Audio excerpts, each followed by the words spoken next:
Okay, are we live? We are live. Yes? We're live. Thank you. Good evening. This is Elizabeth Vanberg. I'm the chair of the Audit Subcommittee. We're starting up our November 28th, 2022 meeting, and I'd like to have a call. I'm calling this meeting to order, and I'd like to have a roll call, please. Committee member Brock, Here. committee member Himmelrich, Here. committee member Para, Here. vice chair Verville, Here. and chair Vandenberg. Here. Okay, moving on. I'd like to ask the clerk to see if there's any public speakers. It looks like we have let me just submit this person. Looks like we have a few. I'm gonna just go through the list here, and as I unmute you, if you could just let me know if you wish to speak on public input. First,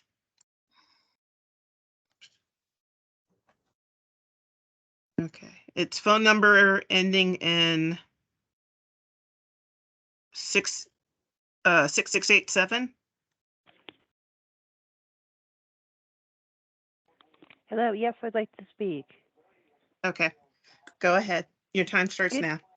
Okay, good evening. Tonight I'd like to address the horrible financial position Mayor Sue Himmelrich will be leaving our city in due to her uncaring, self-centered financial decisions.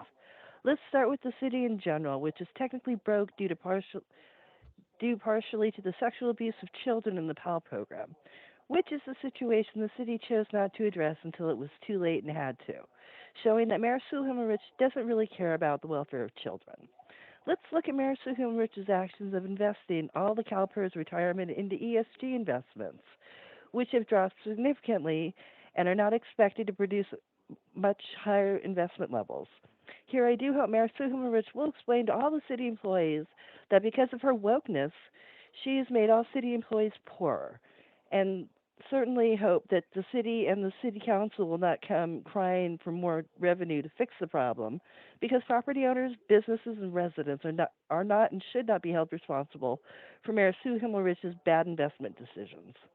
But Mayor Sue Himmelrich's ballot measure passed, so she won't be poor, because there's no accountability for the funds, and I'm sure there'll be more missing and unaccounted for than the 7 or more million missing from the Social Services Department Homeless Services Funds.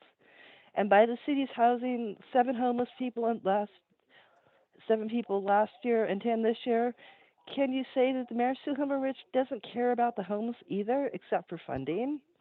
Then there are just a few. These are just a few examples of how Mayor Sue Himmelrich has fallen short in her financial duties, and will just walk away from the city with her "oh well" attitude, and try to monopolize the city's affordable housing to give it to members of the local union who supported her while she was mayor through her organization.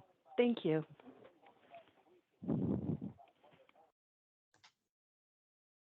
Okay, and I think that's our last public speaker. All right, thank you very much. Let's move on to Ethics Hotline. We're gonna have a presentation by Lori Gentles, who is our Chief People Officer. So Lori, you ready to go with your presentation?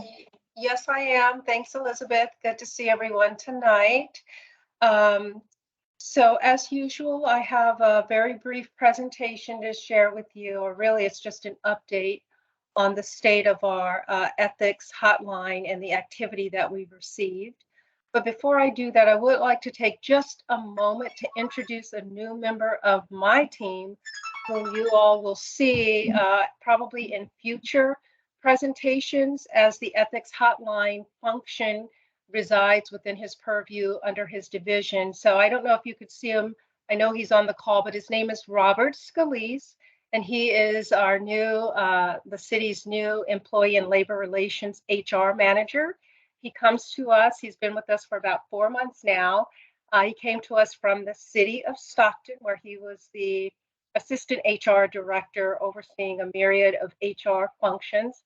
And prior to that, he was a practicing attorney for many years, an employment and labor law attorney in the state of Connecticut. So I just wanted to introduce him because you will see him in future meetings. And I think that his microphone is disabled, so he cannot speak, but you know his name and you'll recognize him at our next update. So as usual, I try to take a look back to see what our activity has been over the last 9 months or since the last time I came before this committee. And since January of 2022, there have been 4 ethics hotline complaints. And they were in May, July, August, and October. All of them were outside citizen complaints. They were not employee complaints. 2 complaints had to do with fire code violations. And in those circumstances, the case was referred to the fire department for handling. There was another complaint that had to do with falsification of documents, and that was handled internally by our city attorney's office. And then the last complaint was classified as other. It was basically a complaint, a customer service complaint. A citizen was unhappy with the way that they were treated with one of the departments, and that was handled and resolved within the department. That is the conclusion of my update on the ethics hotline, and I will take any questions. I think we're going to go to speakers next, and then we'll have any questions of you, Lori. Thank you very much for that presentation. Are there any speakers on this topic? We have a I speaker. do want you to know, Chair, there was a speaker who wanted to come in on general comments at the beginning and was overlooked. David Morris has been on the line and says he wanted to speak on general comments. All right, well, let's Okay, finish. That must have been for the phone number ending in 4401, which didn't they didn't raise their hand until after the presentation had started. So Okay. if that's David Morris, Yes, okay. Go ahead. Your time starts now. the citizens of Santa Monica need the audit subcommittee to be defined more clearly as to its role and responsibilities. It is the city council subcommittee, therefore should meet in person to allow the general public greater access to the subcommittee and participate in city business. It has been reported that Mayor Sue Hemmerich and former Housing Commissioner Michael Soloff, her husband, effectively purchased their seats in government using their personal wealth. Also using hundreds of thousands of dollars of their own money, have now hired professional signature gatherers to get GS on the ballot and passed, which is a measure to generate millions of dollars of tax revenue to be controlled by an 11-member committee. How will you audit this additional work meeting only 4 times annually? Will the mayor have influence over the members of this committee? And will this turn into another pay-to-play Santa Monica institution? I think so. I think it's time that this audit subcommittee expand its borders to meet more often and to figure out a way, how will you possibly audit an additional 40 to 50 million a year above the work that you're now tasked with now? I think this audit committee needs to find ways to actually bring forth the truth of where the money goes in Santa Monica. Where does the money go? The citizens want to know. They pay the taxes, you make and generate new tax measures every year or every ballot time, but we don't know where the money goes. So I think it's your responsibility as a subcommittee of the city council to make sure that the citizens are abreast of what's going on with the money in Santa Monica. Since the epidemic, and even before the epidemic, so many, if not all, of the major Mr. Morris, your time is now up. Have left. Thank you. Thank you. I'd like to return to the second agenda item and ask if there's any speakers. There are not. All right, thank you. Are there any questions or discussion that the committee would like to have with Lori Gentles? Okay, hearing none, I'd love a motion to receive and file this report, and I'll need a second, please. I move to receive and file. Thank you, Sue. I second. Thank you, Christine. A roll call vote, please. Committee Member Brock, Yes. Committee Member Himmelrich, Yes. Committee Member Para, Yes. Vice Chair Verville, Yes. Chair Vandenberg. Yes. Thank you very much, Lori. Moving on, we have a resolution of the City Council to restate the Audit Subcommittee rules of conduct to clarify the timing and election of the Audit Subcommittee Chair and Vice Chair. And staff presentation will be done by Gigi, the Director. Hello, of everyone. Hello. So this item seeks to clarify language that's related to the timing for the election of the subcommittee's chair and vice chair. The resolution establishing the subcommittee notes that the election would occur at the first meeting of the year. And recently the question has come up whether we're looking at the fiscal or calendar year. And as you all know, our fiscal year starts in July. Given that this is a subcommittee of the City Council and that council terms begin and end in December, the terms of the officers align best with the calendar year. This way, you're able to elect new officers quickly if the positions are vacated as a result of an election or the end of a term. We'd also, at this point, like to propose that the term of the chair and vice chair be extended to 2 years from the current 1 year, aligning it with the 2-year terms that council has traditionally used for mayor and mayor pro tem. And this is this election would be happening every 2 years after the first regular meeting after a general election. So the next election would be happening in February of 2023. And that ends my report, and we are asking that you review and comment. And if you agree with these recommendations or what recommendations you believe should go forth to council, that would be the resolution that we take to council. Thank you, Gigi. Next, we want to hear if there's any speakers, please. Yes, I see 2 here. The first is in phone number ending in 6687. I will unmute you now. Oh, actually, it looks like you're already unmuted. Your time starts now, 6687.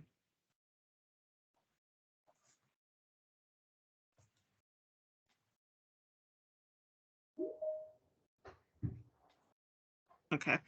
That one's not, I'm going to move over to the next caller and we'll figure out what's going on with the other caller. Phone number ending in 4401. Your time starts now.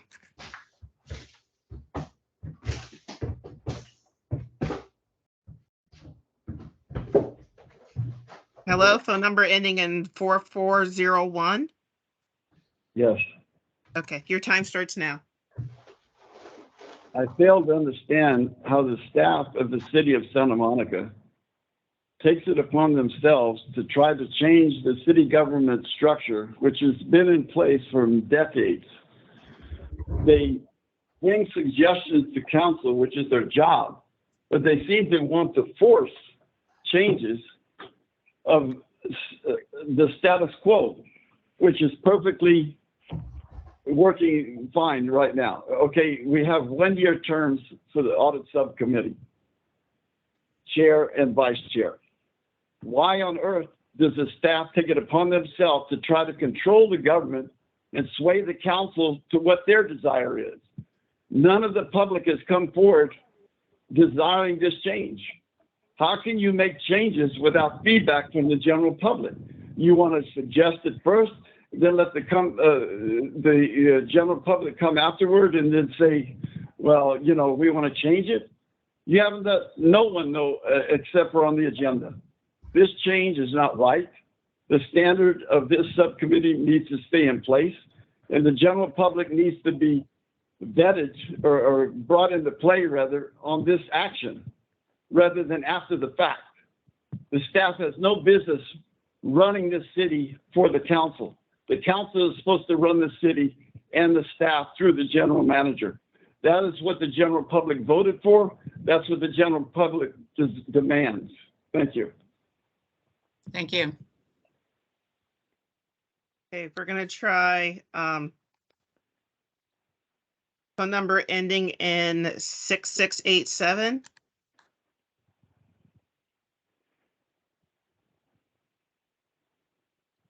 Hello, phone number ending in 6687.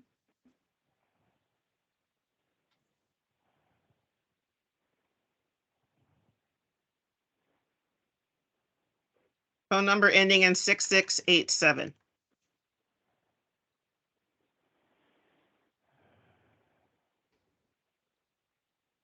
Okay, they're not speaking, so I haven't been unmuted. I've been unmuted and you haven't called my number. 6687. It's not me. All right. Well, I've called that several times. That's the only number that's been Okay, well, that has a hand up. I raised my hand and lowered it again because it came back and said you had to raise your hand, and then it lowered it, and then I raised it again. All right. It's 6687. That's the number that had the hand raised, but your time starts now.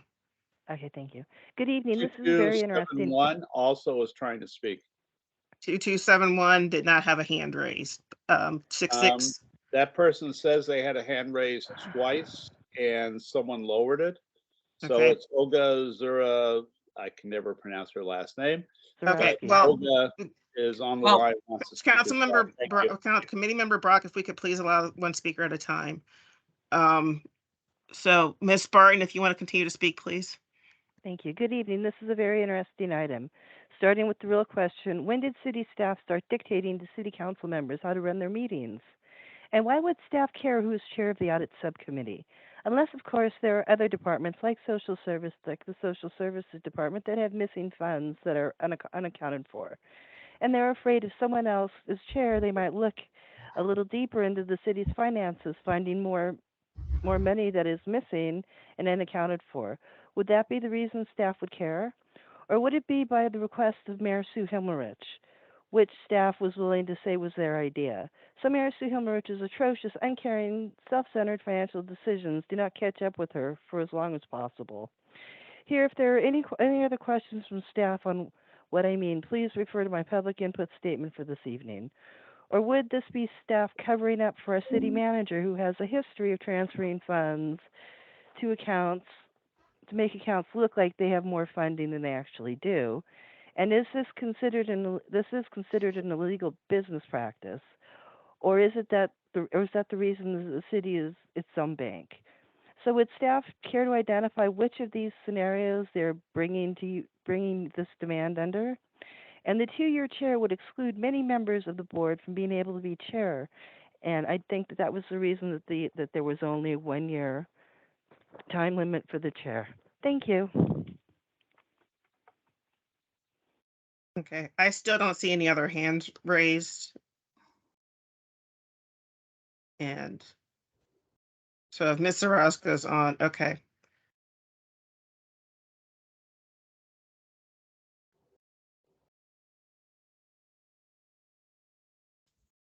All right, there's another call coming in from 6687. That might, Ms. Zaraska, if you want to speak, I think that might be you. I think a number of callers are coming in on one generic line.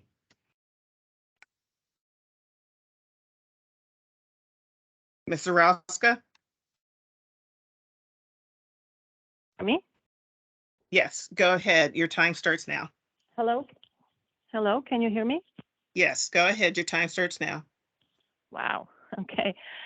I oppose the extension of the terms of the leadership positions to 2 years, and I object to staff's presumptuous language in the report regarding such an extension. Members of the audit subcommittee already have the liberty to reselect the same leaders for another term if they wish to. There is no need to lock members in those leadership positions for 2 years. No other city board or commission allows for 2-year leadership positions. The positions of mayor and mayor pro tem can be filled for 1 or 2 years. It is within the council's discretion. Just because traditionally they were selected for 2-year terms does not mean they will be in the future, for example, on December 6th this year or 2 years later. In the report, Ms. De Cavallis writes, quote, in addition, staff would like to take the opportunity to extend the term of the chair and vice chair to 2 years rather than 1 year. The presumptuous language used by Ms. Cavallis is a good illustration of the perennial problem in the city of Santa Monica. Staff imposes their ideas on elected and appointed public officials and thus in effect runs the city. The problem is so severe that during this year's election at the council candidate forum, the question was asked of all the candidates attending whether they felt the staff were overstepping their authority. Someone needs to put an end to staff overreach. Hopefully the city manager is listening and will act on this serious problem, which negatively affects good governance. When discussing the timing of the selection of the leadership, please consider the city's recent efforts to introduce uniform policies and procedures for all boards and commissions. This was done through Council Resolution 11337. According to this resolution, appointments to all city boards, commissions, and task forces are made in June. It would be helpful if the city attorney could advise now during this meeting why it is that City Council Resolution 11337 does not apply to the Audit Subcommittee, and why, even though the Audit Subcommittee is not expressly excluded from the resolution. For one, this resolution would clarify that the Audit Subcommittee officers shall serve no more than 2 consecutive years as chair or vice chair in order to promote diversity Ms. and Zarowska, provide your the time is leadership now up. opportunity. Yes, thank you so much. Thank you. Any other speakers? That is all. And just to let the committee know, apparently there's a generic number that several people are calling in on. So that might make it a little confusing when we do have public input. There's 2 numbers here listed at ending in 6687. And it looks like Ms. Barton is calling in on one and Ms. Zarowska is calling in on the other one. So that's causing the confusion. Okay, thank you. So do we have any questions or discussion of staff regarding this resolution? And I see Mark's hand up. And I think I saw Sue's hand up earlier. Go ahead, Mark. Can you hear me? Sorry, Vice Chair Verville. Sorry. That's- I've been out in the real world. Can you hear me? Yes. Okay, thank you. I just want to state I'm in favor of leaving the terms as they are at 1 year, and the fact that has been stated that if the subcommittee so chooses, they can always extend the term for an additional year for who is ever serving in the chair and vice chair positions. So I really think that that's important. The other thing, there's another item in the resolution that maybe it's a holdover, but it talks about in the composition section, people should have expertise with governmental accounting. And I think that should be loosened up to give more people in the city a chance to participate on the commission. And so it should be, I think, accounting and finance, not just governmental accounting. I think that the governmental accounting portion of that can be easily kind of surmounted by any competent person with a competent financial background.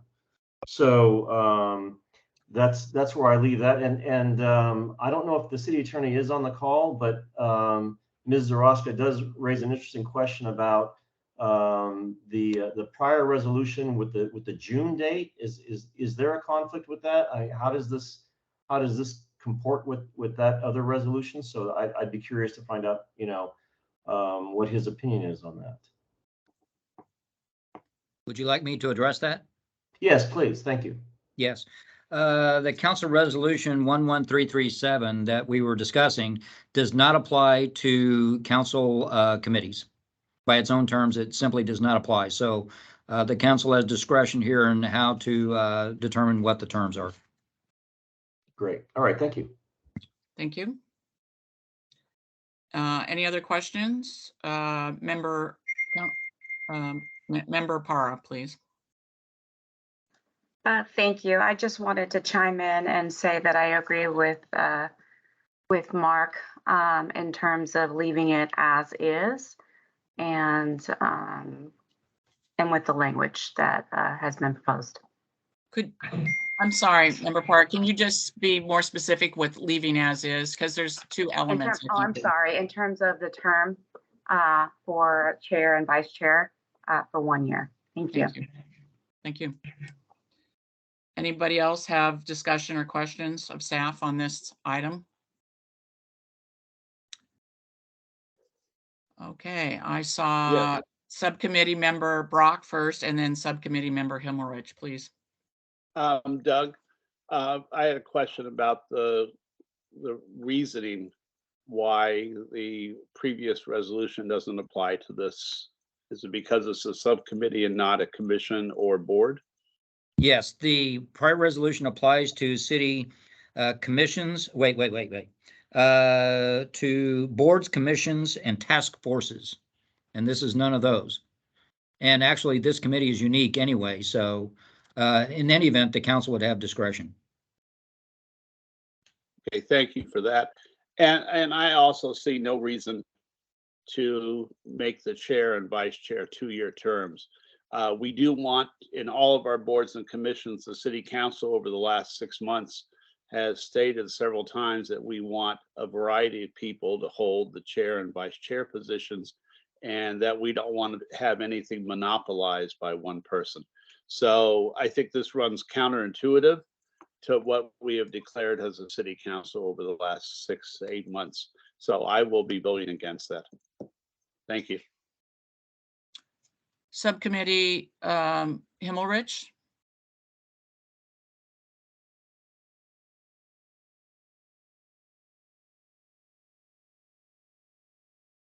Sue, do you have your,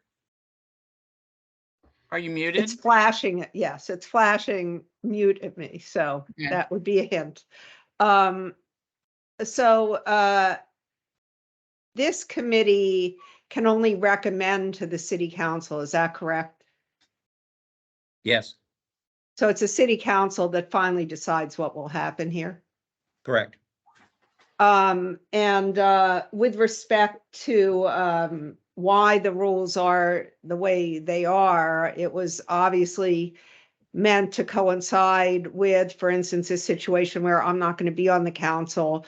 You'll have new members of the council and you need new members of the subcommittee. So that's why the January date. This is different than every other commission and task force and committee in the city, because this is the only committee that has members of the city council, and we're the only people who are replaced, right, or who come up for election. So consequently, when the results of election become clear, it's better to have the governance time to the election rather than the fiscal year, which is what the other commissions and boards are linked to. That's why that is the way it is, or should be the way it is.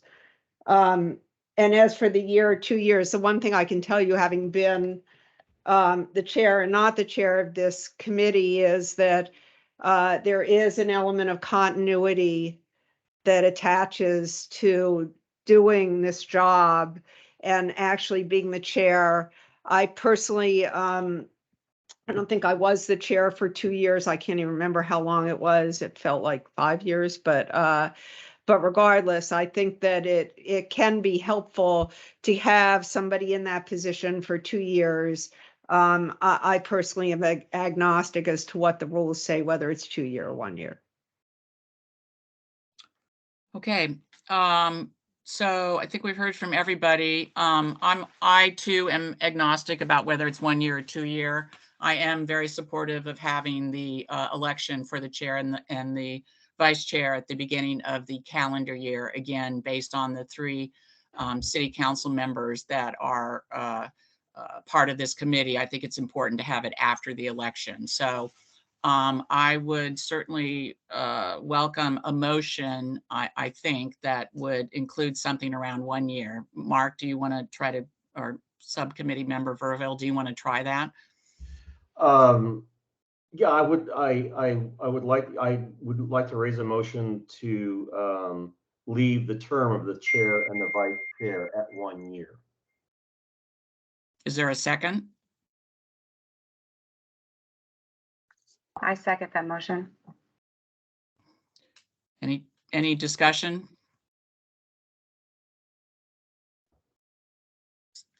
Unmute. I want to make a substitute motion that we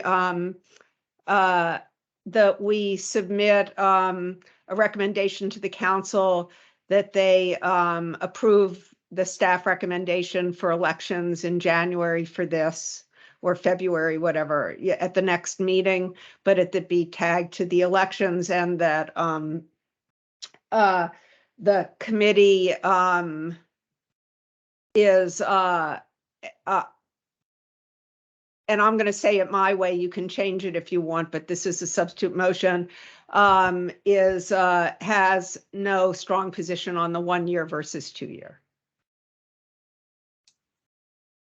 In other words, is agnostic on 1 year versus 2 year. Because I am, you are, I mean, you know, some people are, some people aren't. Subcommittee member Verville, would you accept that as a substitute motion? He doesn't accept it. It is a substitute motion. Okay. Should ask I'm for a just the second. way. So Okay. Doug, please. Should ask for a second now. Is there a second for subcommittee members' substitute motion?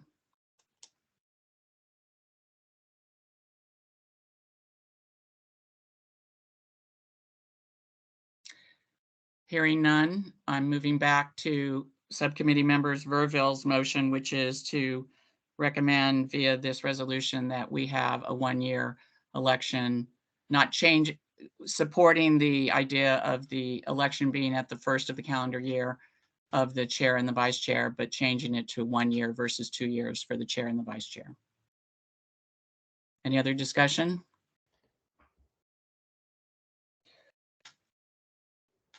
Can we have a roll call vote? I just like to, I had my hand raised for. Oh, I'm sorry. I guess we should have the roll call vote, I guess, unless Mr. Brock has committee member Brock has a question. I have a separate issue that I had earlier talked about. Okay. Go ahead, subcommittee member. Mark, I was Brock. going to ask if you could repeat your motion just so I had clarity over what you were asking. Subcommittee member. My motion is to, in this draft resolution, to modify their draft resolution, retaining the existing 1 year term for the chair and the vice chair, and accepting the change to the recommended beginning of the year election. Thank you so much for doing that. Thank you for asking me to clarify that. Okay, can we go to a roll call vote? Yes. Committee member Brock, Yes. committee member Himmerwich, Yes. committee member Para, Yes. vice chair Verville, Yes. chair Vandenberg. Yes. Thank you. Subcommittee member Verville, did you have another item about this agenda item, or we have to move forward? As you know, we have a full. Yes, I'd like to introduce a motion that basically modifies the governmental accounting requirement to accounting and finance and takes out the governmental modifier to accounting. Second. Is there a second? I'll second. Is there discussion?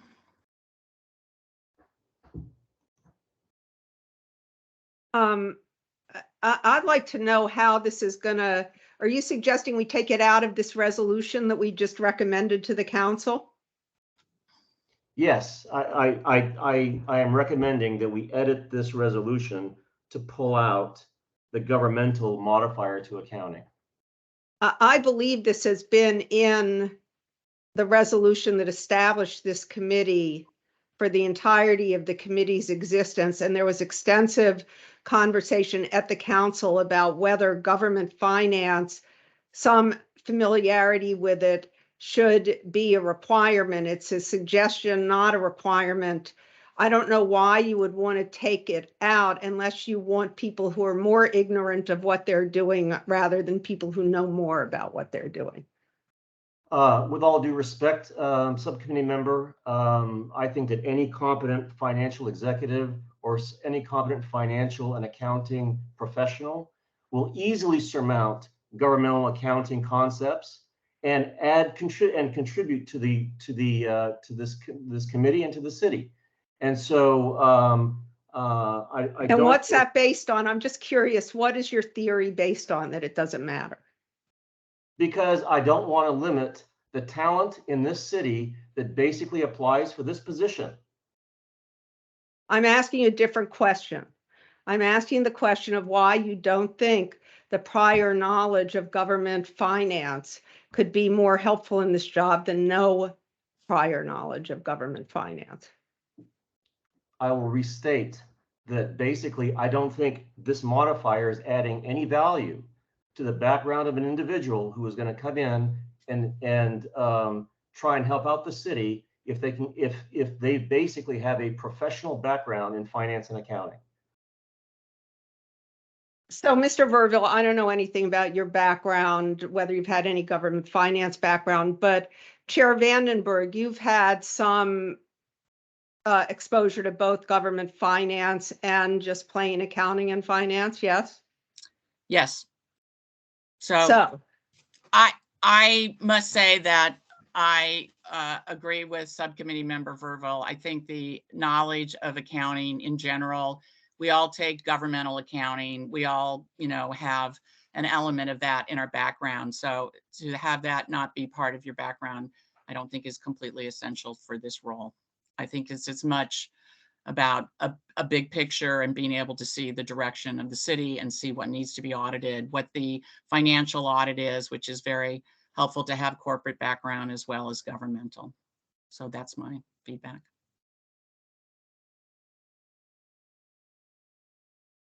Okay, any other discussion? Do we have a motion? We had a motion, right? Sorry. We have a motion and a second. Okay. Do you need to, why don't you restate that and we'll have a roll call vote on that. And then I'd like to move forward, please. I'd like to forward the motion that we, in this resolution, eliminate the word governmental account and stick with accounting and internal finance controls and as an edit to this resolution. All right. Let's have a roll call vote on that, please. Committee Member Brock, Yes. Committee Member Hemmerich, No. Committee Member Para, Yes. Committee Member, Vice Chair Verville, Yes. and Chair Vandenberg. Yes. Thank you, everyone, for that discussion. Let's move on to the internal audit status report with Moss Adams, Colleen, Rosillas. Very bad with your name. I'm sorry, Colleen. Are you ready to present the status report? Yep, and you did a great job. Thank you very much, Chair Vandenberg. Colleen Rosillas from Moss Adams. So I'll give you a brief status report update today. Some of our projects in progress. So tonight you'll be hearing the results of the homelessness study. That project is complete. This quarter we did quite a bit of work in terms of developing our preliminary observations, conducting our field work, and developing that draft and final report, validating our facts with the city, and validating that our recommendations were reasonable. We also had one carryover project from last year, the fixed assets internal controls testing. The city's requested that we do some additional internal controls review, so we'll be presenting that to you in February. That draft report has been delivered and we'll just be doing some additional reviews and editing that. New for this year is the airport property management study. We had, as you may recall, conducted a real estate study and the airport had asked for some additional work in 2020. We put that on pause because of the restructuring and because of some changes at the airport. We've now revived that study and built it into this year's program. We've conducted our interviews and done our initial document review, and we'll be providing our final report to you at the next meeting. And in January, we'll get started with our enterprise risk assessment. And we expect that to take 4 to 5 months and to present to you at the end of this fiscal year. There are no issues with the airport study, and the enterprise risk assessment hasn't started yet, so hopefully can't have any problems with that. I'm going back to the Human Services Grant Program Grantee Monitoring Project. We're going to provide you a little bit more of an in-depth update at this meeting. So the objective of this project was to look at each of the Human Services Grant Program grantees, perform desk reviews, take a look at the process and procedures. The timeline on this project has extended longer than we had anticipated because of the high volume of work and the level of work that it takes to actually do these desk reviews and work with the grantees to make sure that they have the capacity to provide the financial reports that we've asked for. So we are extending that timeline a little bit, and Ariel Leiberger, a manager on our team who's leading this project, is here with a short presentation for you with some of the findings that we have so far and what our next steps are.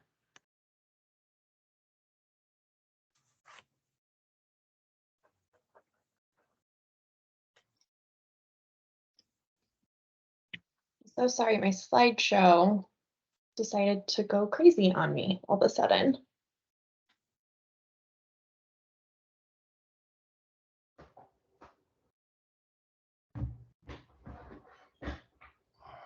Okay, please let me know if you can see my screen. Yep. We can see your screen. Awesome. Okay, so hopefully this won't take up too much of your time.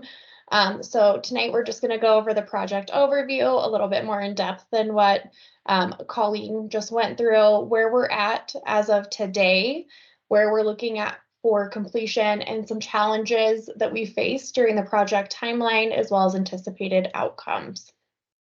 So at a high level, the project's purpose was to take a look at programs, which we consider subrecipients, for the 19 agencies that receive HSGP funding through the city. We were contracted to execute desk reviews and site visits. What I mean by a desk review is to reconcile the financial reports that were received, as well as request GL details and supporting documentation for a sample population of expenditures for each of those programs. And then site visits tend to lean into the programmatic side of reporting, looking at patient or client files with subrecipients, if they have policies and procedures in place, things of that nature. So just as a note, the project will not report on or provide recommendations for future awards, as that has already been set in motion and is already going.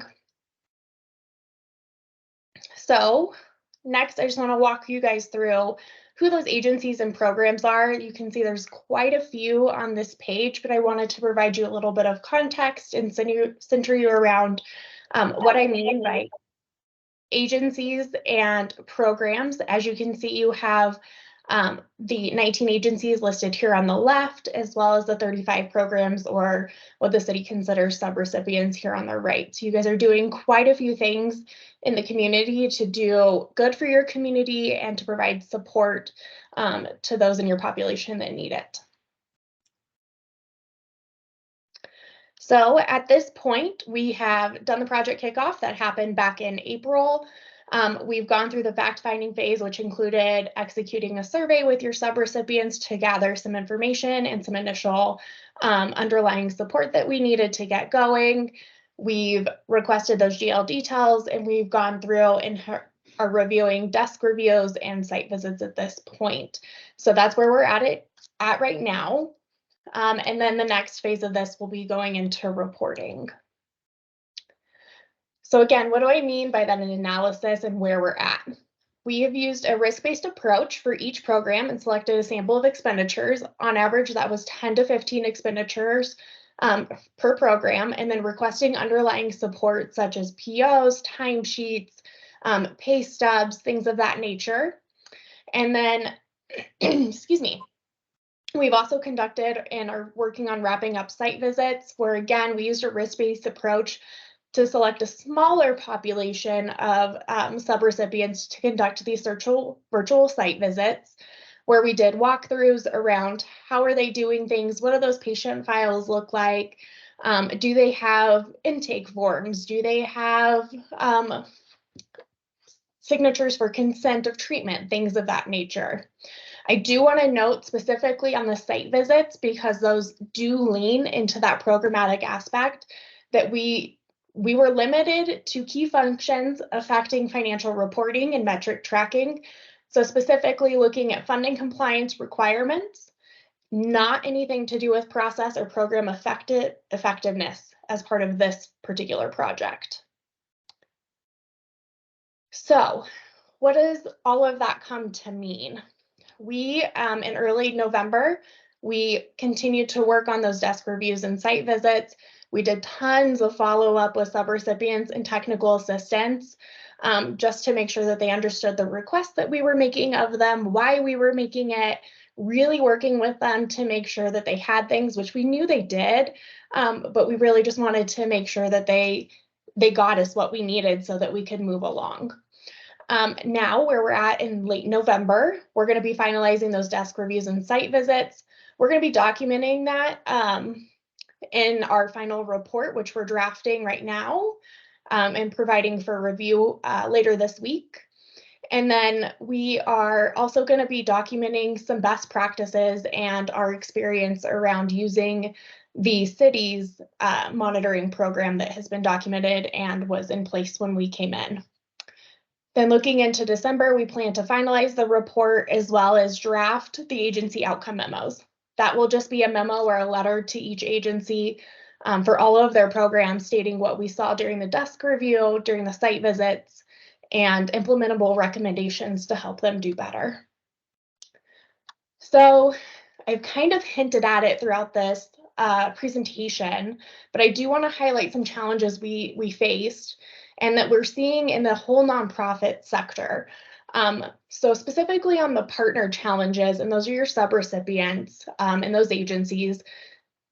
Sector-wide, we're seeing high turnover rates, understaffing. They have outdated systems or systems that just need revamping, or they have that low staffing to really understand how to account for grant funds or how to track them separate of other funding, as well as a huge influx of funding from the government and increased community needs, not just with COVID, but with mental health and the opioid crisis. Now, what does that mean? Because of this high turnover, because of all of this understaffing, what that's seeing, and again, we're seeing this across nonprofits outside of Santa Monica with all of our clients, is delays in receiving documentation, which has led to the delays in the project. We're having to have done tons of increased technical assistance doing this across our clients to help make sure that subrecipients are successful. We want everyone to be successful, and providing opportunities to clear potential non-compliance findings. So that's things where maybe they don't have a approval on a timesheet, but they do have a process to make sure that timesheets are approved before payment goes out, things like that.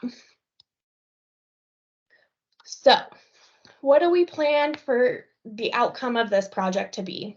We hope to help the city form HSGP monitoring processes and procedures by providing specific guidance and recommendations to the city to adjust your processes. So that's us we've looked at all of the policies and procedures in place, we've executed portions of that monitoring process, and we're adding our lens of best practice and expertise to that to help you guys execute this process more efficiently and more effectively going forward.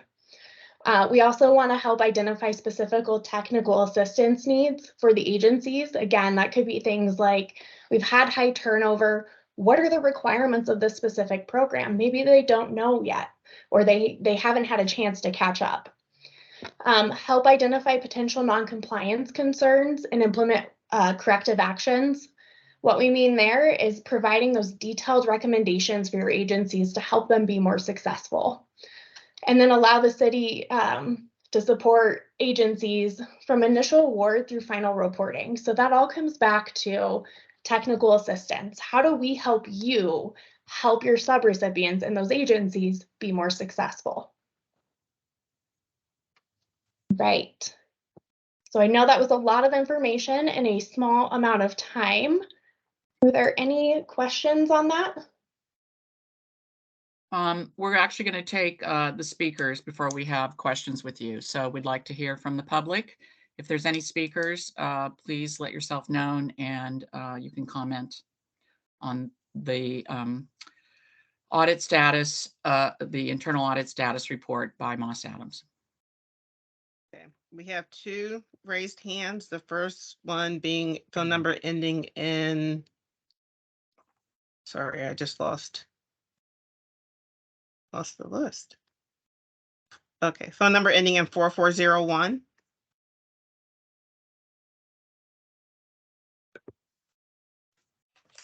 Phone number ending in 4401. Hi. Can you hear me? Yes, we can. Your time starts now. Thank you. I think amongst all the people watching and participating in this meeting tonight, I'm one of the more knowledgeable people when it comes to social services and the money generated by them and how it's used. At the age of 22 years old, I was a very dominant part participating in running a small shelter and the money it took to run that shelter and what it did for the people. I find it hard to believe that after 9 months, the city is receiving feedback from the organizations that they have not come up with the audit for you guys. What does it take? It's very clear they get money and they spend money.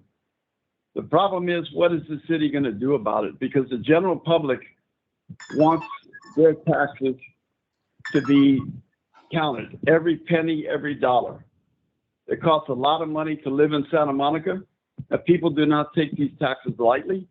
And a lot of these social services organizations feed the staff and the general operations day to day more than what they contribute to the people that they're supposed to serve. That is not the way this system is supposed to operate. They should not be taking 67 or 87 or 75% of the money that they receive from the city of Santa Monica when there's such a great need for that money to be distributed to the people laying and dying in the streets in this city. This city is not true. When I say the city, I mean the government is not true in helping the homeless. They talk a good talk, but the walk after the last 5 years in this city is not working. It's not working, it's getting worse. And nobody can deny this. If you do not change this, then it will continue to get worse and more people will die. Mr. 32 people died on these streets in the last 2 years. Mr. Morris, your time is now up. Thank you. Thank you.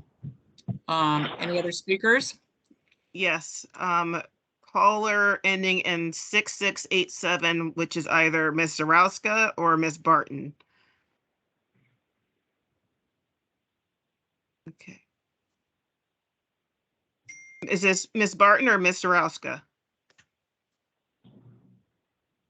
Oh, Hello? Hi, this is Olga Zuraska. Can you hear me? Yes, we can. Your time starts now. Okay, thanks. I'm hearing all kinds of strange messages from the system. I'm not going to say much other than maybe that my activism in this city started because of what I just got witnessed. kicked out, but I'm back in. And hello? All right. Yeah, I'm good. All right. Thanks. Hello? my apologies. We just had a subcommittee member get back in. Please go ahead. Oh, okay. All right. So where was I? Okay, I was saying, I guess that my activism in the city actually started because of what I witnessed and experienced in the city's homeless services. And for the past 6+ years, I think I have been trying to get the message through to the city that there is zero accountability. There's major abuses of unhoused people by the providers that the city gives tax dollars to. And now, 6 years later, I'm basically in the same situation as I was before. I mean, now you guys are talking about the same thing at this meeting, but I don't really see how it's going to move forward. And a lot of the stuff in the report, I really cannot even tell you how false those statements are. The statements about the providers seeking feedback from the program participants and such. I think it's a hopeless case, and I'm going to end on this very, very dark note. Thank you. Thank you.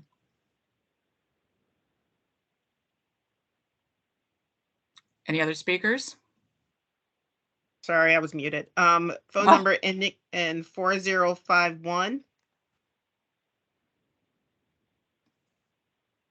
Hello, phone number ending in 4051.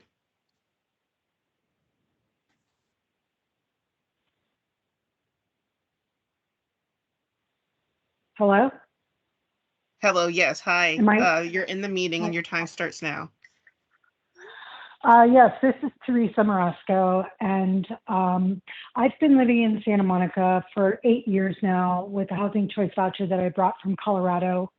And since the time that I have moved here in 2014, I've met numerous homeless people because both the places that I've lived at have been within at least 2 blocks of people concerned in San Michelle. And I've had numerous contacts with numerous homeless people, not to mention the fact that at one point I became homeless just before the pandemic and was homeless all the way through the pandemic, and the services here are non-existent.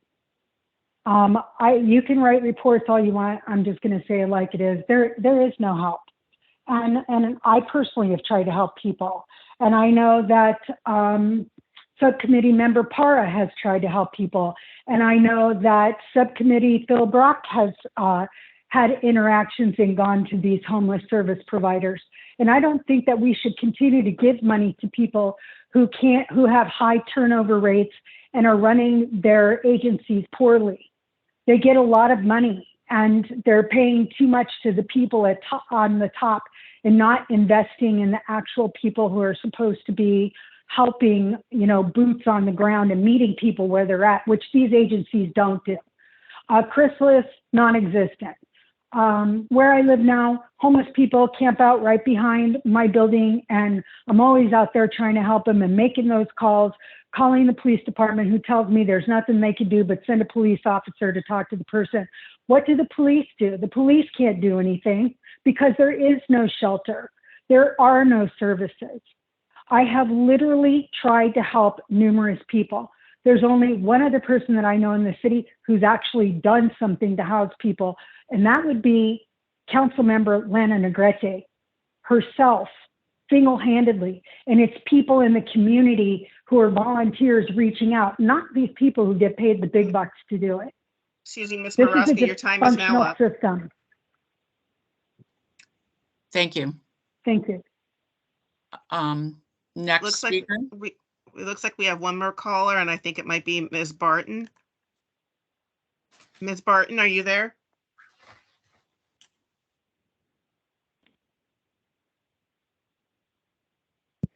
Yes, I'm here.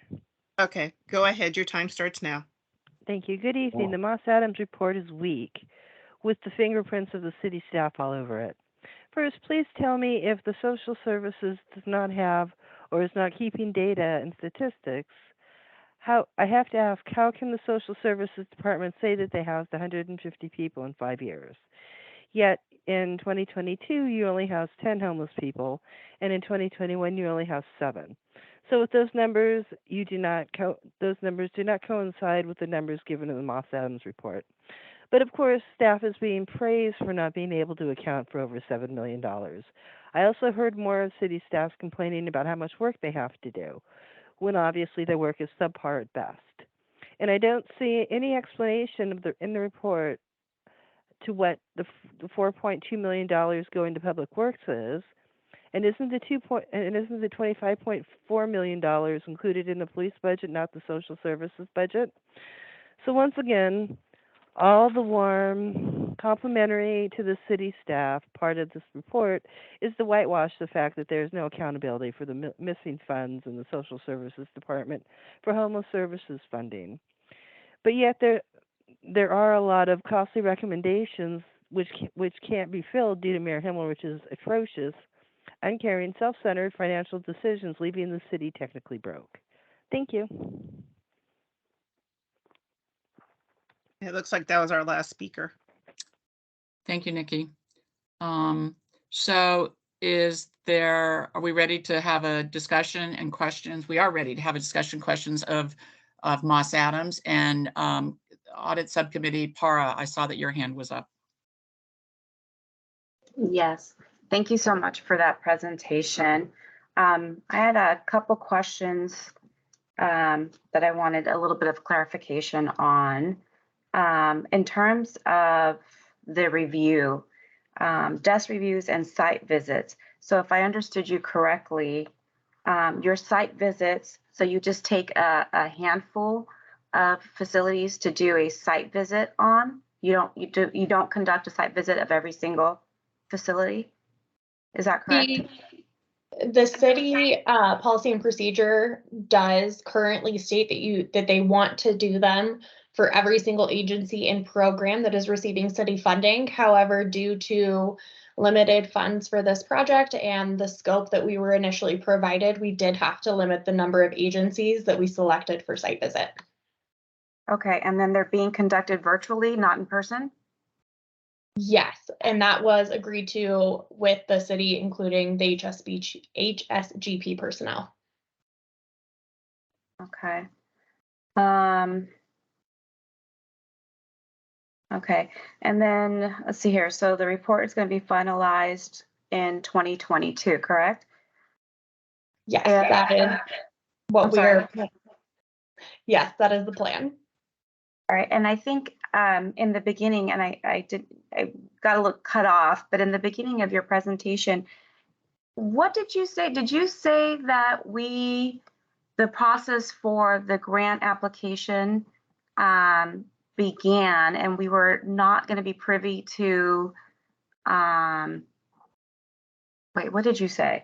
In the beginning, you said that we were not going to know the delinquency or which people were delinquent with their reporting, or this information was not going to be considered during the grant process for people that were applying for 2023. Is that, did I misunderstand you?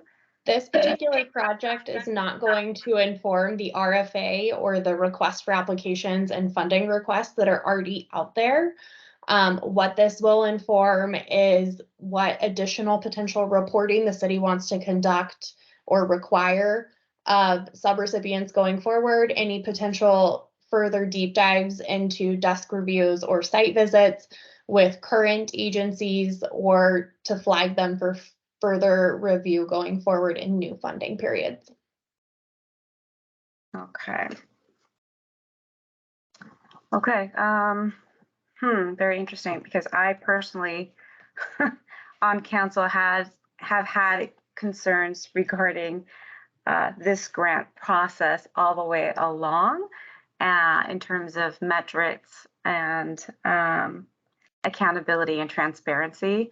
And I also had brought this to the attention of council before. And so the fact that there potentially may be some delinquent applicants that are reapplying, that's of concern to me. So thank you for the information. Subcommittee, Audit Subcommittee Member Brock, do you have a comment or question? Yeah, if I could follow up on Councilmember Para, because I think her questions raise more concerns with me. One, so there were no physical site visits of any of the grantees. I know I'm being repetitive, but I just want to make sure I understand. Correct. We did not go out to the actual sites and look at signage on buildings, things of that nature. It was identified that the higher risk area was going to be inpatient or client files. So that's where we chose to particularly focus on, as well as do those subrecipients have well-developed internal controls to ensure the responsible for the most responsible use of funds. Did I also read, or it was said that some of the grantees were behind and were unable to give us full accounting, or the full? We have been able to get full GLs from all of the agencies and all programs. The part that we are going a little bit slower on or that has been delayed is doing follow-up requests for that underlying documentation and follow-up questions to make sure that what we're asking makes sense. We have gotten all initial requests and documentation back. We're now in that follow-up phase to make sure we didn't miss anything. Will we, as a city, know which providers, which grantees were unable to provide the backup before we go ahead and consider them for future grants? The information will be included in our report if it gets finalized in December. I'm not involved with the finalization or award selection of your future recipients, so I can't answer the second part of that question. Okay, and I understand that, but if you extrapolate that, it would seem just to the general public that that would be very important. Okay, thank you. Any other questions or discussion on the internal audit status reporting that Moss Adams has presented? Audit Subcommittee member Brock, please. I think you're on mute. I have one other question. What are we neglecting to ask? If you were sitting in our shoes right now, looking at your progress in the report area, what should we be asking? What are we missing? I don't know if I have a great answer for that right now as we're trying to finalize things and pull together the report. Yeah, I just don't have a great answer for you. Okay, thank you. Audit Subcommittee member Para, do you have another question? I do, thank you. Under your fixed assets internal control tests, and forgive me if you answered this already, but I didn't capture the notes. Under issues, you had indicated additional control reviews requested by city prior to finalizing report. What additional control reviews were requested? Sure. So this report covers a pretty decentralized process. There are a lot of departments involved in taking inventory and making sure we're tracking assets. And so there was a request to go back to some of the departments and do some additional looking at what's happening in a few of the departments and divisions across the city to make sure that everything has been covered. Okay, so there was concern that not everything had been covered is what I'm hearing. I don't think there's concern that not everything had been covered. We just want to make sure that all of our I's are dotted and the lowercase j's are also dotted. Okay, thank you, Colleen. Mm-hmm. Okay, I'm sorry, No. Chair, I have a different question. That's a follow-up. And that's this, that as you were going through the data and pulling it together and trying to get information from all of the various vendors and human service grants providers, et cetera, and from our departments, was there anything that sort of hit you in the face that we weren't looking at that we should be looking at that's making a big difference in running these programs? You know, honestly, I would say it's the opposite of that. I was really surprised at how comprehensive and how extensive the current monitoring process is, both on the programmatic and the financial side of things. It was far more extensive than what we typically see. So if anything, you might want to pull back so you can dig in more in other places where it might be more impactful. But again, it's not a bad thing by any means. I was extremely surprised at how comprehensive the current program is. Thank you. And your answer surprised me. So that was good. Thanks very much. All right. Audit Subcommittee member Para, do you still have a question or you? Okay. So I do just have a comment. I too was surprised. I guess it's an RFA process, but I call them RFPs, but I was surprised that this HSGP went out for the RFAs without having this report. And I don't understand why that was the decision. I mean, there must be other data that we don't know. I don't think we have the right person on the meeting tonight, but it seems like this report would have been very critical to how you laid out the RFA framework, what the objectives were, what the criteria were, what was reporting. It's something that could have really behooved us, I think, to have had a better request for whatever A stands for. Application. Thank you. Thank you very much. Thanks for saving my bacon. So RFA, and I'm shocked that actually we didn't wait, or there must have been a good reason, I'm assuming, but that's my comment on this. Audit Subcommittee member Brock, you have a question?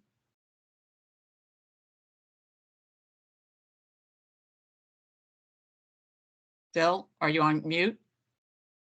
I can't see you. No, I was muted. Ariel, in response to Mayor Himmelrich, you just said, I'm interpreting, but I think what you said was our standards, our review standards, our comprehensive standards were more than they needed to be. Is that what I understood? I mean, yeah, the city is reviewing a lot more than what we typically see for similar sized programs and agencies who are regranting funds. That does not mean it's a bad thing. That means that you guys are looking at so much more than what others might look at. So it's a good thing. It's just very comprehensive. So is there as part of your report or part of the final, is there a way to provide us with the general standards so that we know if we should spend less money or less time examining, except that for us, we don't feel we've done enough and had enough oversight. So, but you're saying in effect, really, we should relax because we've had more oversight than we probably needed. I don't think that's what I'm saying. What I'm saying is that your programs or your HSGP is looking at a broader range of requirements than what we typically see in like-size programs. They're also diving in deeper than what we see in like-size programs in each one of those areas. But as a component of our report, we are drafting and will provide recommendations around the HSGP monitoring process for grantees. Okay. Thank you very much. Chair, I'd like to answer your last question because I understand that it seems odd that we're moving forward with the RFAs at the same time, but there's been tremendous pressure to redo the human grants program because it's been quite a while since we've gone out for new grants. So there's been pressure to do that. And in fact, there was a lot of pressure not to extend the current grants program, which would have, I don't know what would have happened had we not extended it since we didn't have any replacements there. But we had to go out because there was a lot of pressure, including from council members Para and Brock, to get new human services grants grantees. So because of that, we've gone out with that program before we could complete this because both things were pressing. Thank you. Appreciate that. Audit Subcommittee member Brock, is it a discussion around the agenda topic? I would presume so. Just asking. So I don't know. It's just in response to that, I think, at least on my part, that it wasn't clear that we were going out with a new RFA because of our pressure. I don't think that was explained to us by city administration, because I would have said at that point, hold for the report and then go out. The month or two in advance wouldn't have been crucial to me. Thank you. Thank you. If there are not any other discussion or questions of Moss Adams, I'd like to have a motion to receive and file the internal audit status report update. Move to receive and file. Do I have a second? Second. Second. Second by Brock. Let's have a roll call vote, please. Committee Member Brock, Yes. Committee Member Himmelrich, Yes. Committee Member Para, Yes. Vice Chair Verville, Yes. Chair Vandenberg. Yes. Thank you for all that discussion. Appreciate that. And we are moving on to the next agenda item, number 5, which is the City of Santa Monica Homelessness Study by Moss Adams. We will have a presentation from Colleen Rosillas, who I'm getting more comfortable saying her name, thank goodness. And then we will have a city discussion by David White after her presentation. So Colleen, you ready to go? Sure am. Just let me share my screen. And so you all know I'm joined for this presentation by Amy Rose Favreau and Tammy Lohr, who will also be presenting. Okay, so we were engaged to conduct a comprehensive study of the city's homelessness response. We'll go through a reminder of why we're here. We'll talk about the city operating within the regional context that it does, talk about our key themes and our results, and then we'll hand it back to you all for the city's comment and questions. One thing that I do want to say before we get into this the depth of this presentation is that Santa Monica operates in a vast and complex regional ecosystem related to homelessness. The city is not going to solve homelessness on its own, and it's going to require a regional and state and likely national solution to get to where we want to be. So this information is absolutely not within a vacuum, and we didn't consider any of it within a vacuum as we were doing this study, even though we were focused just on the city's response. And so we should keep that all in mind as we're moving through our presentation as well. So the purpose of this study was to identify the strengths of what the city currently does and opportunities for improvement of things that are within the city's purview so that we can prevent and respond to homelessness in the community. You just received a short presentation on the Human Services Grant Program monitoring process. We did not find any relevant findings that were relevant for this study so far in the work on HSGP, but you'll get the full presentation on that moving forward. So the scope of this project, the audit subcommittee approved 3 main pieces for the scope of this work. One was around the city's planning, reporting, and communication efforts, comparing the city's practices here with leading practices, looking at data that is available, looking at the planning and strategy, as well as communications to city council and the community. We also looked at the ecosystem in which the city operates. So we looked at the roles, responsibilities, and services offered by the state, the county, the city of Santa Monica, partner entities, and community organizations within the city. We documented that current environment and we looked at the available service offerings as well as the costs of the response from the city. And then we looked at gaps and duplications within the service ecosystem where they were available. And then finally, we evaluated the city's interventions and resource utilization. So we looked at the city's organizational structure and we documented all of the city's interventions to homelessness and provided recommendations.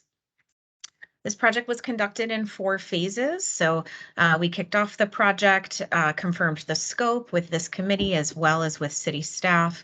We conducted extensive fact-finding, including interviews with city staff as well as partner entities.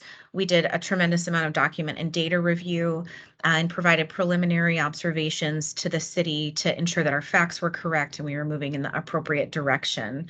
We then dug in and did quite a bit of analysis, resulting in the 100+ page report that is in front of you. We reviewed that report with every relevant city stakeholder. So if a department or a division was mentioned in the report, they reviewed the report to ensure that our facts were correct. We worked very closely with city management to ensure that the recommendations that were presented are implementable and reasonable.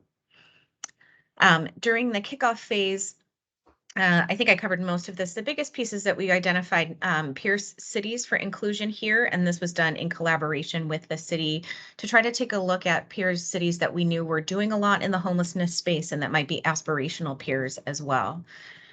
During our fact-finding phase, we met with 56 individuals. We also conducted focus groups. We hosted a community group forum with representatives from neighborhood associations, business associations, and service providers. And we looked at industry best practices. This is a very fast-moving and complicated area.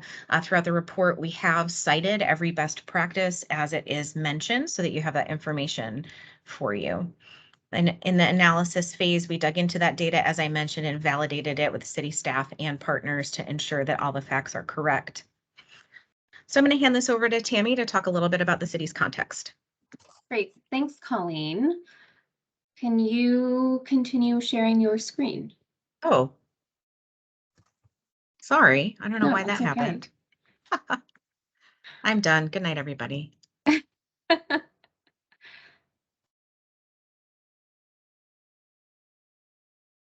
There we go. Okay, great. So like Colleen mentioned, I'll be talking about the environment in which the city operates and how the city has been engaged in the issue of homelessness within the community.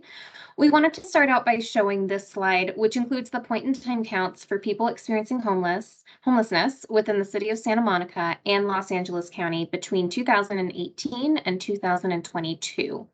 So you can see that overall the city had a 16% decrease in homelessness across these 5 years, whereas the county increased homelessness by nearly 40%. And this is really a testament to the city's efforts related to homelessness, including dedication to preventing housed Santa Monicans from becoming unhoused and providing interventions and assistance to people who are experiencing homelessness within the community.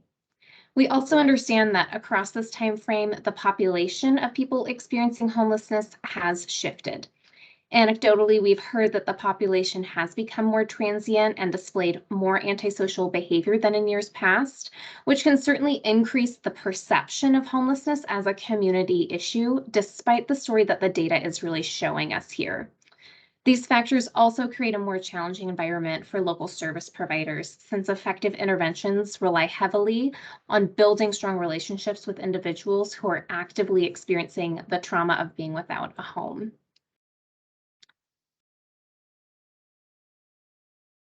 And next slide, Colleen, thank you. So as Colleen mentioned at the beginning of our presentation, homelessness is a complex issue that has resulted in responses from all levels of government, from the federal government down to local governments like the city. And this chart depicts the general roles of each layer of government that is involved. So federal agencies such as the U.S. Interagency on Homelessness, the Department of Health and Human Services, and the Housing and Urban Development generally provide funding and support national efforts to plan and coordinate responses. State agencies like the Department of Housing and Community Development, the Department of Social Services, and the Governor's Office of Emergency Services also administer homelessness services, typically by providing funding and policy direction, such as Housing First, which prioritizes providing permanent housing to people as quickly as possible with minimal restrictions. The county level of government typically provides the majority of direct services for homelessness prevention and response, since it has many different human services agencies. In Los Angeles, this includes health services, public health, mental health, and of course the Homelessness Services Agency, LAHSA, which receives Measure H funding dedicated to addressing homelessness. The city does strive to work with LAHSA to help coordinate the response to homelessness through the Service Planning Area Coordinator for the West Side region. In general, cities provide lower levels of direct services in the county, but they are responsible for helping to provide enforcement efforts. And of course, local agencies are typically the providers of direct services to people experiencing homelessness in that area. And when I say local agencies, I'm speaking specifically about nonprofit organizations and other organizations that have a philanthropic aim. Santa Monica is somewhat unique as it has dedicated more resources and programs to address homelessness within its community, which we'll discuss more in a couple of slides. And we need to go, okay. Sure, we can talk about city services. So as you are probably all aware, the city has a very long history of enacting policies, programs, and services to prevent and address homelessness within the community. Listed on this slide are the primary departments involved in this work. So the Community Services Department has an entire division really dedicated to this by managing a variety of programs and funding mechanisms like the HSGP and federal housing vouchers to help prevent and address homelessness. The police department and the city attorney's office often work together to support enforcement and diversion efforts through a variety of programs like Alternatives to Incarceration, Homeless Community Court, and of course the Homeless Liaison Program. It's also important here to note that the city attorney's office does enforce compliance with regulations to support and preserve access to safe and stable housing for tenants. The fire department has a dedicated team, the CRU, that responds to calls for service from vulnerable community members, which can help provide access to needed services to help people stay in their home or address an immediate crisis. And then finally, last but certainly not least, Public Works maintains those public spaces throughout the city where homeless individuals are often located and using available services such as restrooms.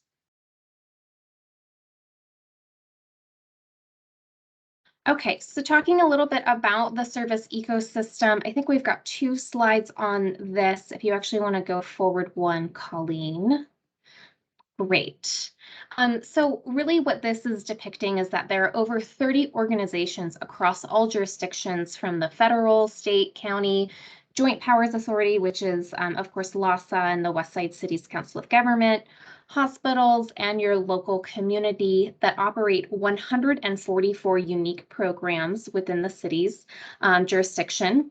And those span across 12 different service categories that we assessed, including housing, mental and physical health, case management, coordination, supportive services, employment, and the other items that are listed here. And this is really demonstrating the complex environment in which the city operates, and also again emphasizes that the city is not and cannot be alone in responding to this crisis in their community. Okay, so in fiscal year 2021, we identified a total of $42.5 million in homelessness-related costs provided directly from the city, meaning that that does not include pass-through costs such as grant funds or housing vouchers or anything like that. We assess these costs as either primary or secondary. Primary costs represent direct expenditures on homelessness services and programs, whereas secondary costs include expenditures of general city services that are attributed to the population of people experiencing homelessness in the community, such as police, fire, and maintenance of public space and public works. So based on the expenditure data and workload data that we assessed, we identified $12.9 million in primary costs, those direct service costs, and $29.6 million in secondary costs, with about $25 million of those secondary costs deriving from public safety agencies. And with that, I'm going to turn it over to Annie Rose to start talking about our results. Great. And Colleen, you unshared again. You know, my hotel Wi-Fi is not doing me any favors. Give me just a second. Thank you. Well, the section I'm going to talk about is our key themes and results from the report. And I was going to start by providing an overview of the report structure itself, because there are a range of sections and different types of analysis that we included in order to meet this scope of work. So once we get the slide deck back up, I'll be able to give you that overview. Okay. Great, thank you. If you go to the next slide here, I just wanted to highlight a few things about how the report is set up. So we start with an executive summary, and then that's followed by an implementation plan. And within that implementation plan, we include all of the recommendations within the report organized by level of urgency. So we have critical, high, medium, and low priorities on that implementation plan. And that's based on the potential positive impacts of those recommendations, as well as any specific urgency related to the current operating environment. We have an introduction section that includes our background, scope, and methodology. So that details how we actually went about performing the analysis that went into this report and where the information was pulled from. We also have an environment section that includes a lot of the information that Tammy just shared in terms of the environment that the city is operating within. And then finally, we have our observations and recommendations. Obviously, this is the heart of the report. We have our 4 sections: strategy and planning, communication and community engagement, organizational structure and staffing, and then homelessness prevention and response program analysis. That's followed by a series of appendices. I won't go into all of these, but I will highlight 2 for you. The first is the service ecosystem inventory, and that's the area that details all of the various organizations that are operating and providing services within the Santa Monica community. And then Appendix D includes the city homelessness programs in fiscal year 2021. So that includes details about all of the programs that were either city-led or city-funded in that last full fiscal year. And that includes things like program descriptions, costs, that type of information. On the next slide, we wanted to talk about some of the key themes here and really bring your attention to these 3 different areas: housing, regional coordination, and internal coordination. We know that this is a very, very long report, so we wanted to at least highlight some of the key, most critical areas that we found and that provide sort of themes throughout the report that you will see coming up in many different areas. So if you go to the next slide, I think that's just highlighting the fact that I want to talk about housing first. So here, adequate levels of affordable housing and permanent supportive housing are some of the most critical elements to both preventing and addressing homelessness. And it makes sense. When there's a shortage of permanent supportive housing, folks need to stay in emergency or transitional housing for longer because they don't have other options or return to unsheltered living. And so when an individual can't exit the system into permanent housing, it creates this backlog within temporary housing, within all of the other programs and services. And really there's this ripple effect that happens throughout the city's responses, and it makes everything less efficient if you can't be exiting people out of this process. And the city does have a very long history, as Tammy mentioned before, of investing in affordable and inclusionary housing through regulations and incentives and programs. But there continues to be a very significant need within the community and significant challenges to ensuring that there is adequate affordable housing and permanent housing options for people who are experiencing homelessness or people who are at a risk of becoming homeless. So we wanted to highlight housing because ultimately this is an area that if the city can't find adequate solutions here, it means that the city will necessarily be forced to focus more resources on reactive responses that are really addressing a lot of the symptoms of homelessness as well. The second piece that we wanted to highlight was regional collaboration. As Colleen mentioned, homelessness is a regional issue. And so comprehensively addressing the root causes will necessarily involve other cities in your area. It will involve active partnerships with other governmental agencies and partners, and it's not realistic for the city to be expected to provide the majority of programming or services that prevent or respond to homelessness on the west side of Los Angeles. The city simply doesn't have the resources or even the authority to address a regional crisis like this. You are a key player in it, but it must involve others. And right now, city staff and leadership, they are actively cultivating these relationships. There's a really excellent work currently going on, working with other municipalities, the county, and other partners. But because of the inherent nature of this issue, we do see opportunities here for city leadership, in particular city council, to be taking on an even stronger role in developing more robust regional partnerships with other jurisdictions to advance the city's goals, make sure that the city is playing their correctly sized role in this challenge, and bringing others along with you in this very important effort. And then the last piece I wanted to highlight is internal coordination. So we know in the last several years, there's been a lot of change within the city, a lot of change within the world, and there has been changes in staffing, changes in leadership within city management and within city council. And every time you have a new team of people who are trying to address this issue, there are shifting expectations, priorities, changes in the philosophy in terms of how the city is approaching homelessness strategies. And the city has established the 4 pillars framework as the sort of the framework that is meant to guide homelessness response and prevention efforts. But this framework isn't yet going far enough, we would say. It does not yet provide specific objectives, performance indicators, or really answer some of the most critical policy questions that came up throughout this project. Many policy questions were raised, including things like, what is the city's regional proportional responsibility related to homelessness? What is the appropriate role of enforcement within all the other services that we are providing? How are we allocating resources to address upstream versus downstream impacts? Those types of questions. So we do have several recommendations that are related to doing things like creating a full strategic plan, identifying a position within city staff to oversee this area of work.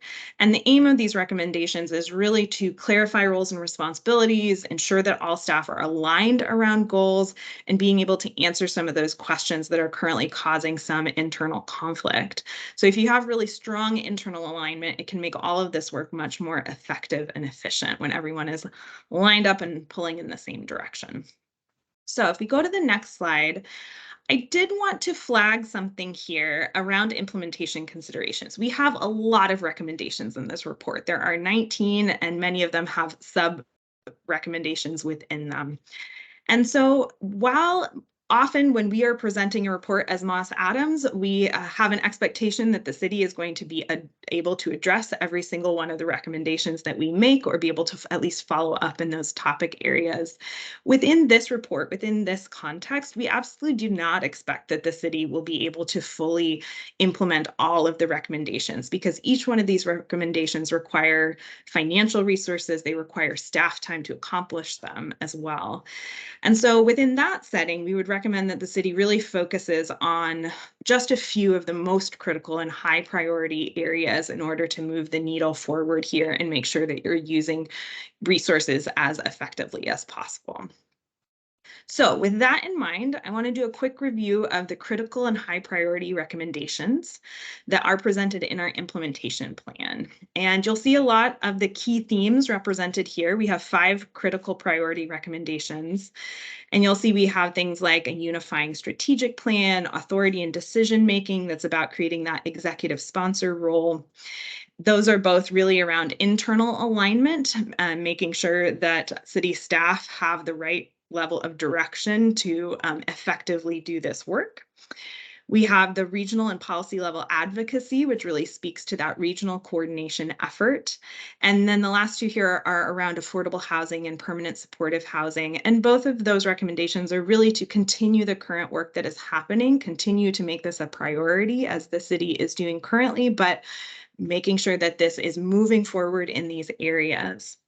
And I will draw your attention to, we have included a cost estimate column here. And these are just ballpark cost estimates that were developed by staff just to give a general sense of what is the range that we're talking about here in terms of how much it would cost to implement any of these recommendations.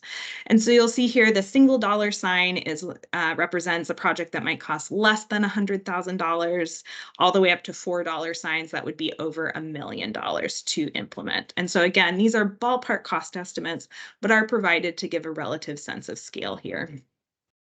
On the next slide, we have some of our high priority recommendations. There are 7, and the top or the first 3 that we have here.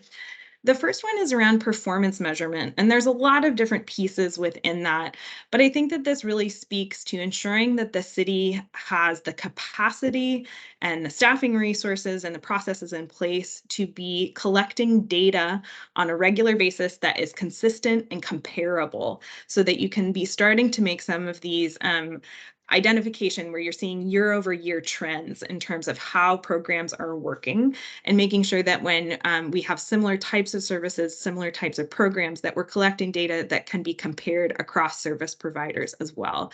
So a lot of this is just strengthening that ability within the city to actually take in and analyze a significant amount of data so that you can be answering some of these questions around the effectiveness of the current city services and initiatives. We also have employee morale on this list. We know, especially for folks who are doing frontline service in any of these areas, it's a very challenging work environment. And the last few years have been extra difficult as COVID has obviously impacted the community of people experiencing homelessness and the service providers themselves, as well as a myriad of other factors. And especially as this can be a highly political topic, frontline service providers and staff who are actively engaged in this work are often really receiving the brunt of a lot of criticism as well, and a lot of feedback in that area, which can make that very challenging for them as well. So within that, we have several recommendations here. I think the most important one is C, which is about appropriately matching staff capacity and resources with community expectations, making sure that if you are providing services, that you have sufficient number of staff to provide them in an effective and efficient way. We also have one on here for public works that is related to the public works staffing that is currently used to do some of the more heavy duty cleanup efforts when we're thinking about hazardous materials, biohazardous waste, or things like weapons, and making sure that as the city is exploring staffing options, whether or not they want to keep this in-house or contract out for some of this work, either way, just ensuring that the folks who are doing that type of hazardous work are well prepared, have the resources they need and the training they need to do this work in a safe manner. And then we have one more slide of high priority recommendations as well.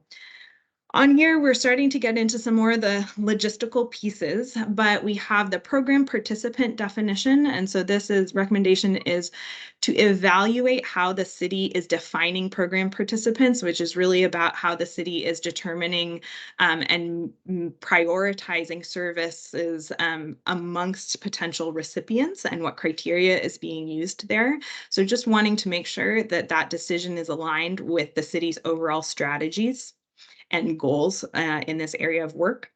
We have one here around program operating hours, which is again focused on exploring the potential to expand operating hours and really understanding what the need is there for a variety of different services. We have service gaps and limitations, and to me, this is the most important one on this slide because we're talking about some of the primary gaps that were identified, including a lack of psychiatric beds, sobering center, and limited multidisciplinary outreach team members. And so in this recommendation, I just wanted to highlight that a lot of these service gaps we see as opportunities for the city to really be looking at how can we do this in partnership with others. This doesn't necessarily mean that because there's a service gap that this needs to be filled by the city itself without any other support or help. A lot of these things like psychiatric beds, there's a potential to have that support a broad number of communities, not just the city itself. So these are prime examples of a good space to look for some of those regional partnerships.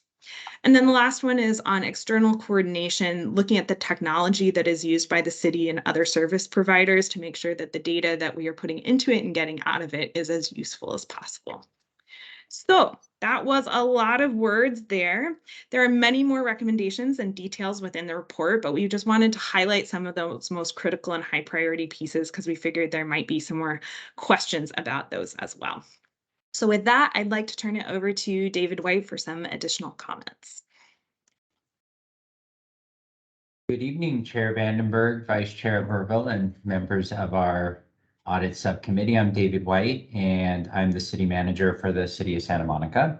And also, just so everyone knows, on the call today is a number of important city staff that are critical in our work to address homelessness. So I'm going to go through some prepared remarks for everyone this evening. And then certainly when we get to the questions, my hope is to be a resource to the extent I can answer a question. Certainly we'll try to find the right person to be responsive to the extent we can this evening.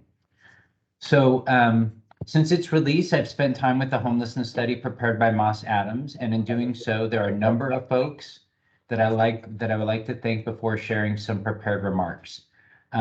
First, obviously, I'd like to thank all of you, the Audit Subcommittee. Thank you very much for taking this work on and immersing yourself deeply in it. I really, really appreciate it. Second, to Moss Adams, I want to thank you very much for your deep engagement and your thorough report. I've gone through it many times since it's been released, and I'm still learning a lot every day. And third, I want to give many, many thanks to all the city staff that worked with Moss Adams to ensure that they had the information and access they needed to complete their work. As well documented in the Moss Adams report, the city continues to be short-staffed after the budget reductions enacted in 2020, and it was truly a balancing act to stay focused on our day-to-day work while providing Moss Adams what they needed. And finally, and most importantly, I want to thank the many community members and our nonprofit partners that provided meaningful input and feedback to Moss Adams throughout the process. Thank you. So in digesting the homelessness study prepared by Moss Adams, it makes clear what we know, that homelessness has long been and continues to be a top priority for the City Council and community, and addressing homelessness in a thoughtful and multifaceted manner is on the forefront of our staff's minds. Further, with this homelessness study in our hands, along with the recent passage of measures CS and GS in the recent election, we are at a unique moment in time where we can think about our approach to addressing homelessness and how we can deploy existing and new resources to optimize our approach. Homelessness is not exclusively a City of Santa Monica issue.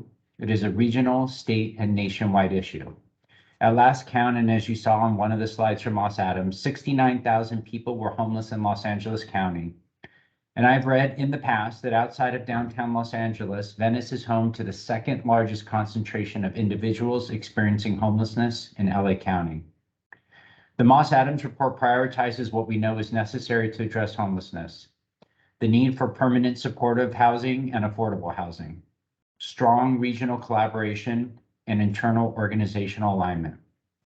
In addition, the report identifies the need for the city to better measure and communicate our work, and to develop a strategic plan to institutionalize our approach that will stand the test of time.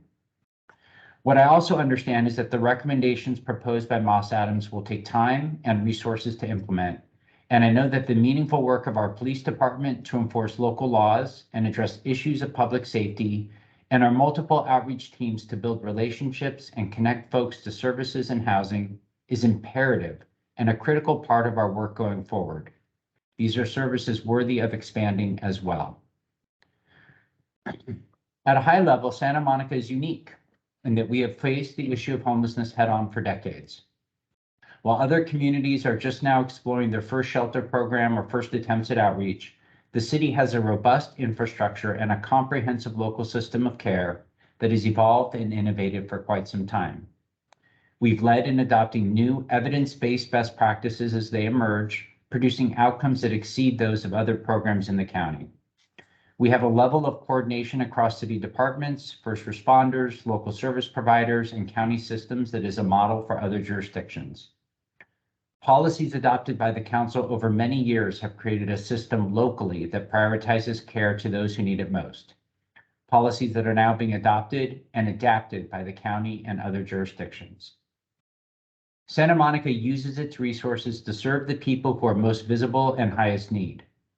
We were an early adopter of the concept of service prioritization, and in 2004 took the first steps to intentionally direct resources to a by-name cohort of people known in the community to be high need and highly visible. Therefore, instead of serving whoever walked in the door on a first-come, first-served basis, city-funded agencies were required to actively engage and serve these very difficult individuals who had and have a history of rejecting traditional services.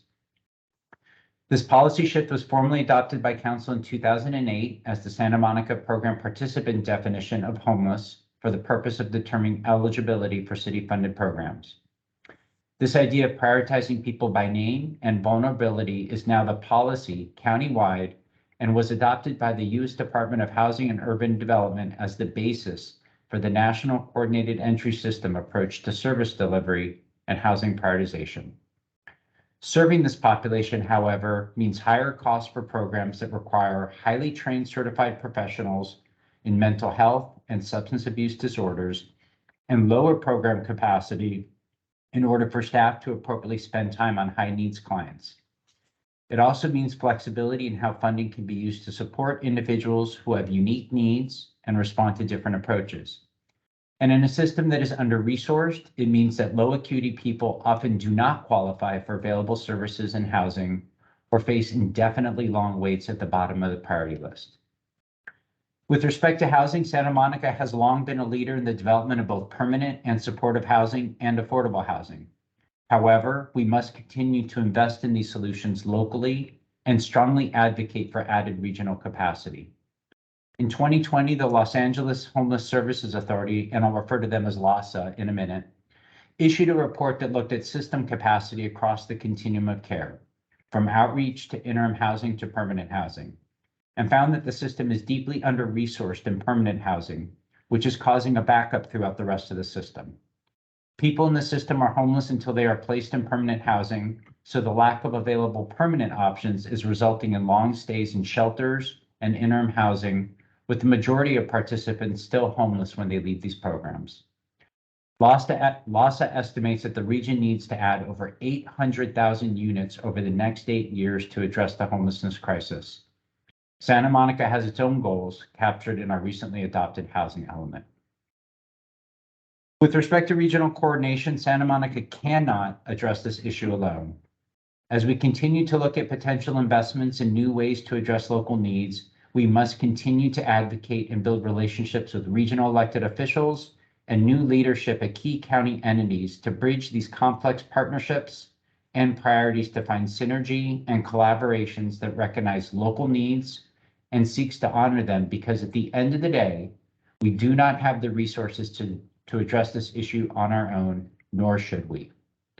Our local approach must take into account the regional aspect of this problem and address the reality that making visible, appreciable progress in addressing homelessness is closely linked with leadership, policy and funding decisions, and actions outside of our jurisdiction.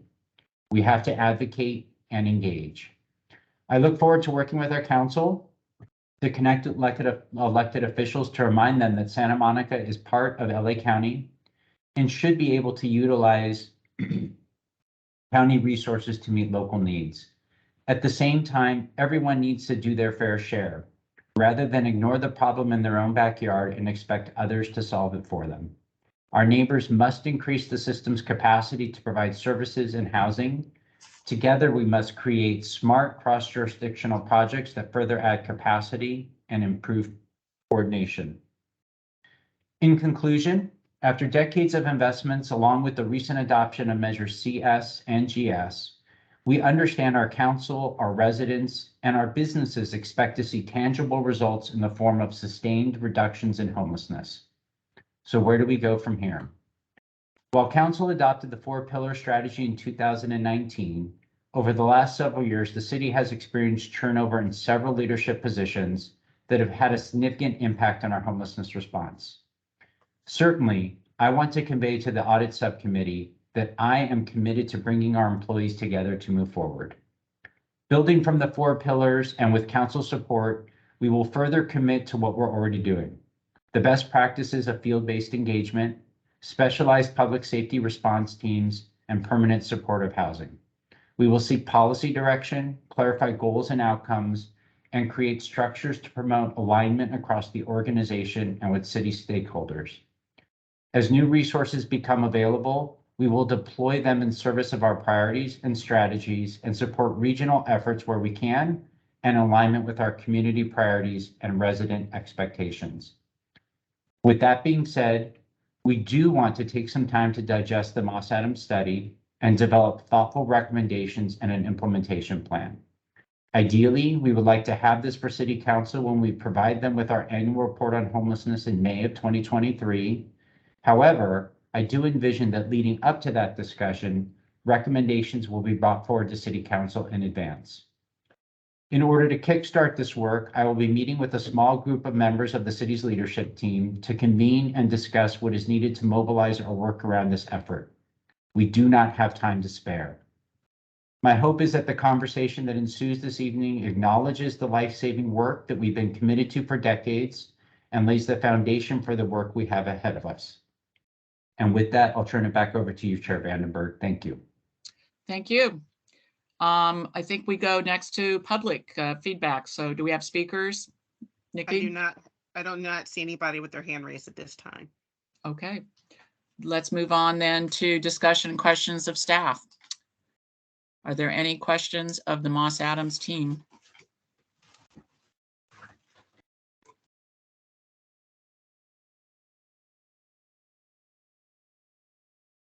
Well, I'll say that's a surprise. I guess I'll go then. I have a myriad of questions, so I'm going to try to streamline them, but you tell me. I wanted to know from the beginning, when you talk about housing as a solution, I read through the report that there's a lot of information about how substance abuse, mental health issues are really part of the problem. And we see nothing in the report about that. Can you speak to that as a large topic? I know there's something in here about housing first and that people can't be denied housing because of substance issues, but I don't see anything in there. And I know that not only me, but other residents think that that's part of the solution, and we see nothing in this report about that. Can you address that, Colleen, for a starter? Yeah, so that's included in the service gaps section of the report. We do discuss the different types of services and the different causes of homelessness. But when you look at the executive summary, we have a kind of a flow chart in the executive summary that shows the pathway to permanent housing and those pieces. I think that's a great place to start in terms of explaining each one of those steps can be a bottleneck. Each one of those steps as people move through the system, regardless of if they're receiving mental health treatment, drug treatment, all of those things, that's a place to get stuck in the system. It's also a place to get kicked out of the system and sent back to the beginning. But ultimately, the goal is for folks to be in permanent housing one way or another. And that's how we solve or help the issue of homelessness. So I guess this is the pedantic question, but how does housing and even permanent supportive housing, how does that solve all the problems that have brought them to the issue that they have, which is being unhoused? I still don't see in here that, a third of the people have substance issues. They may have mental health issues.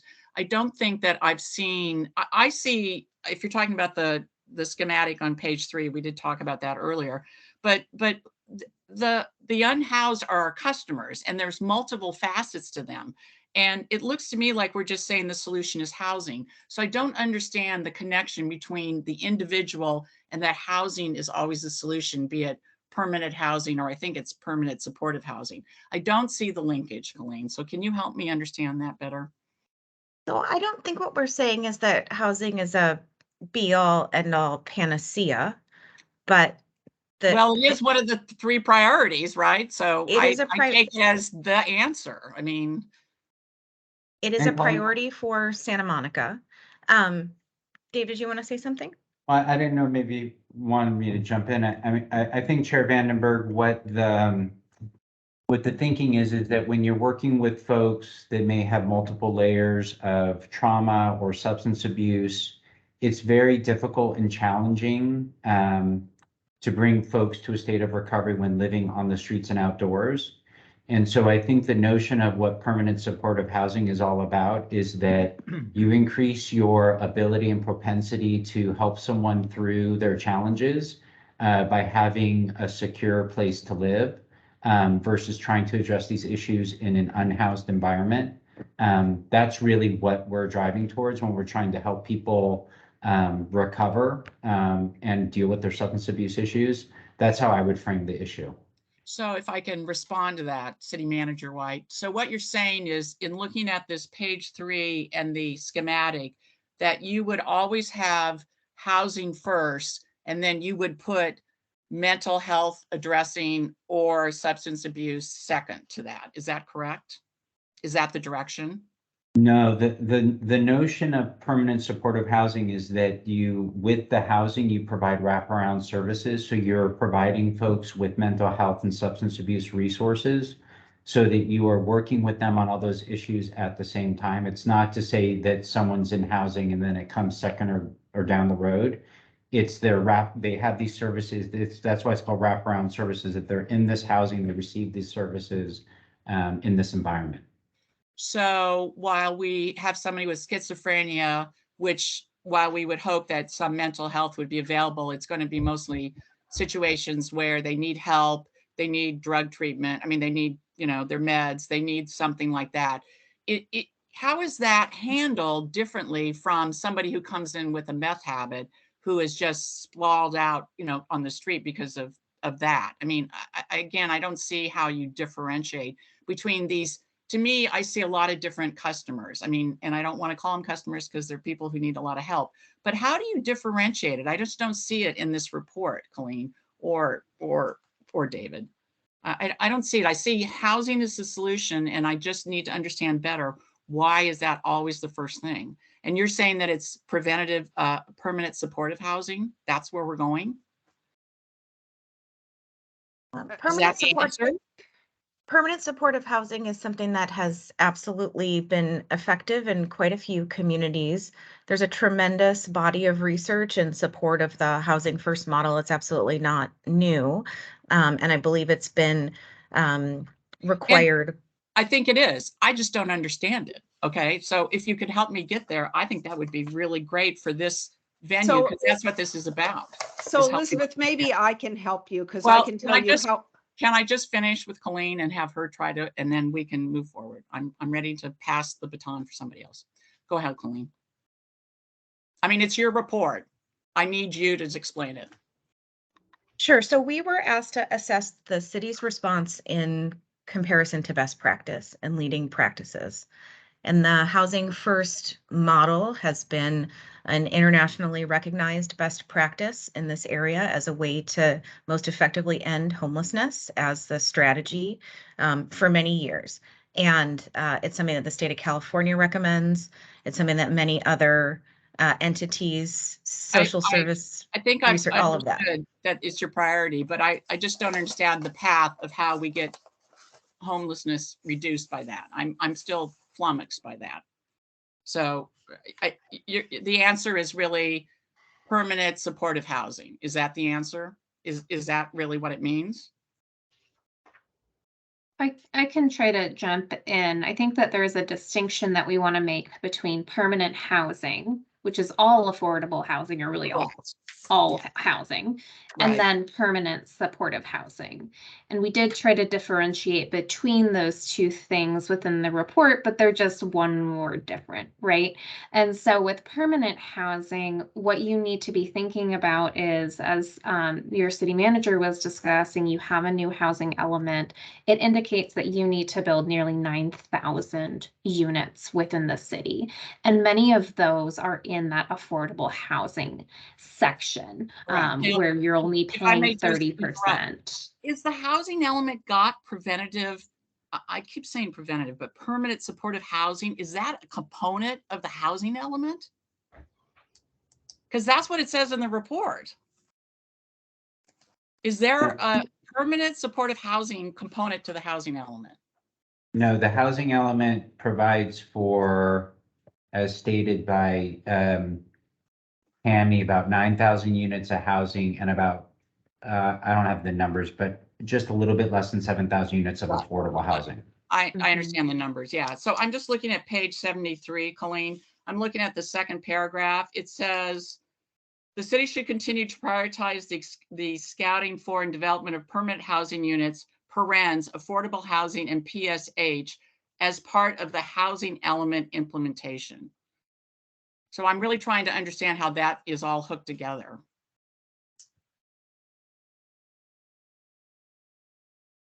So with respect to permanent supportive housing, that goal is not specifically outlined within the housing element. However, the city has set a goal that everyone on the service registry would be able to have permanent supportive housing. And the service registry is the prioritized folks that have the most challenging issues within the city. And so right now, I think it's about 40% of those folks that are on the service registry that are considered really needing the most level of support, the highest level of support. that are able to access permanent supportive housing. So we indicated within the report 2 gaps, one in affordable housing, which is very clearly outlined in the housing element, as well as in the data that we receive from the city around the wait lists. So even for individuals who live or work in Santa Monica for at least 25 hours a week, you have over 2,000 people who are on a wait list for affordable housing. Half of those are families, and about half of them have been on that list for more than 2 years. So it's also affordable housing, separate from permanent supportive housing. Affordable housing is an effective prevention mechanism. So we also wanted to have that be considered within the body of this report. Well, And then if you can just look at that page, it looks to me like you're saying that permanent supportive housing is part of the housing element. So, and I do understand the housing element. So I'll just say again, that was very helpful, Tammy. Thank you very much. Because again, I think we mash up a lot of homelessness discussion on housing with affordable housing. And I don't think it's very clearly laid out the issue between what I call chronic homelessness and maybe transient. And I'm not sure where these numbers are, but again, I go back to the idea of a customer group is different customers have different needs. And if we don't know what those needs are, then how do we know how best to serve them? And I continue to wonder how we best know that we have a transient, and it sounds like the need name thing is part of it.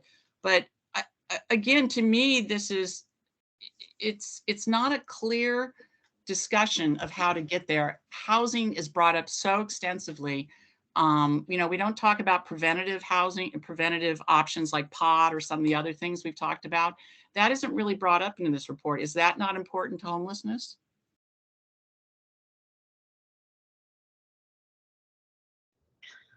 All of those topics are extremely important to homelessness. And Elizabeth, you brought up such a good point around understanding the quote unquote customer needs and matching them up with some solutions. And I think the really big challenge and why this topic is so complex, as you're noting, is because those needs change, right?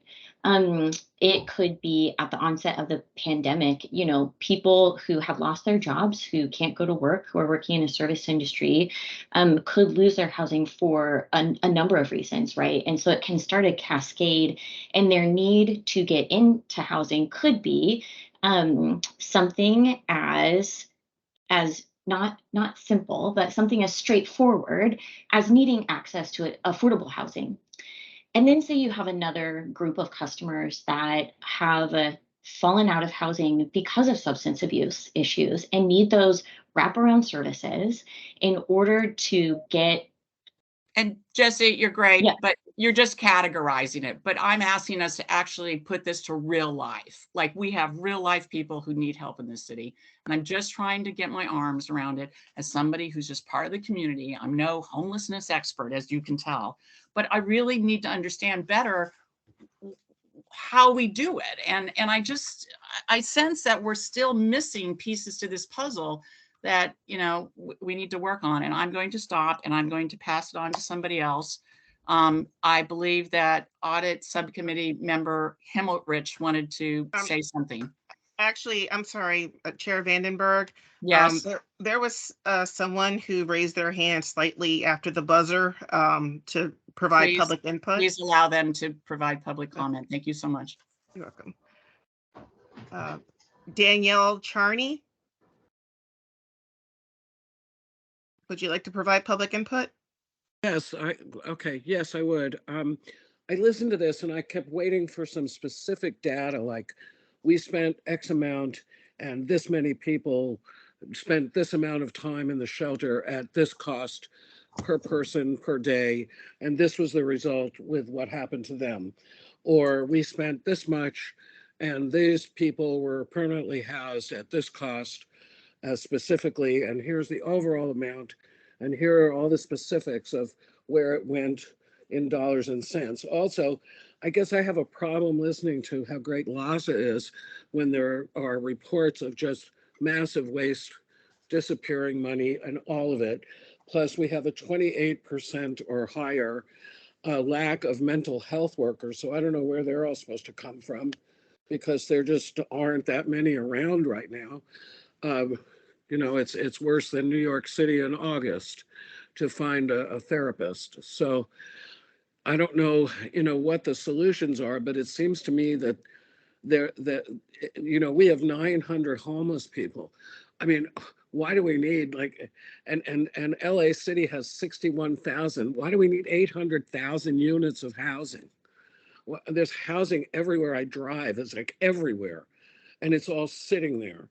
And this just doesn't seem to me a very wise solution or enough data that's specific. It's just all vague, and it's just like funneling all this money through this industrial complex with no accountability. And I've just heard it over and over and over. And this report to me is as vague as it gets. So, but then, you know, I'm a disgruntled citizen. Thank you. Thank you. Are there any other speakers? No, that's it. All right. Okay. So Audit Subcommittee Member Himmelrich, I know you wanted to comment. Do you want to continue that discussion or not? No, but if you ever really want to know about how Housing First came about and why people consider it the best model, I can send you a video about it. Okay. Okay. Thank you very much. I appreciate that. All right. I see hands up from Audit Subcommittee Member Para and then Audit Subcommittee Member Verville.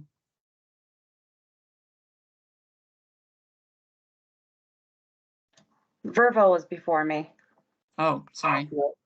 Yeah, actually, I'm sorry, Chair Vandenberg, there's actually an order here, and I can assist you with that. So actually it's Vice Chair Verville first, then Committee Member Brock, and then Committee Member Para. Oh, thank you.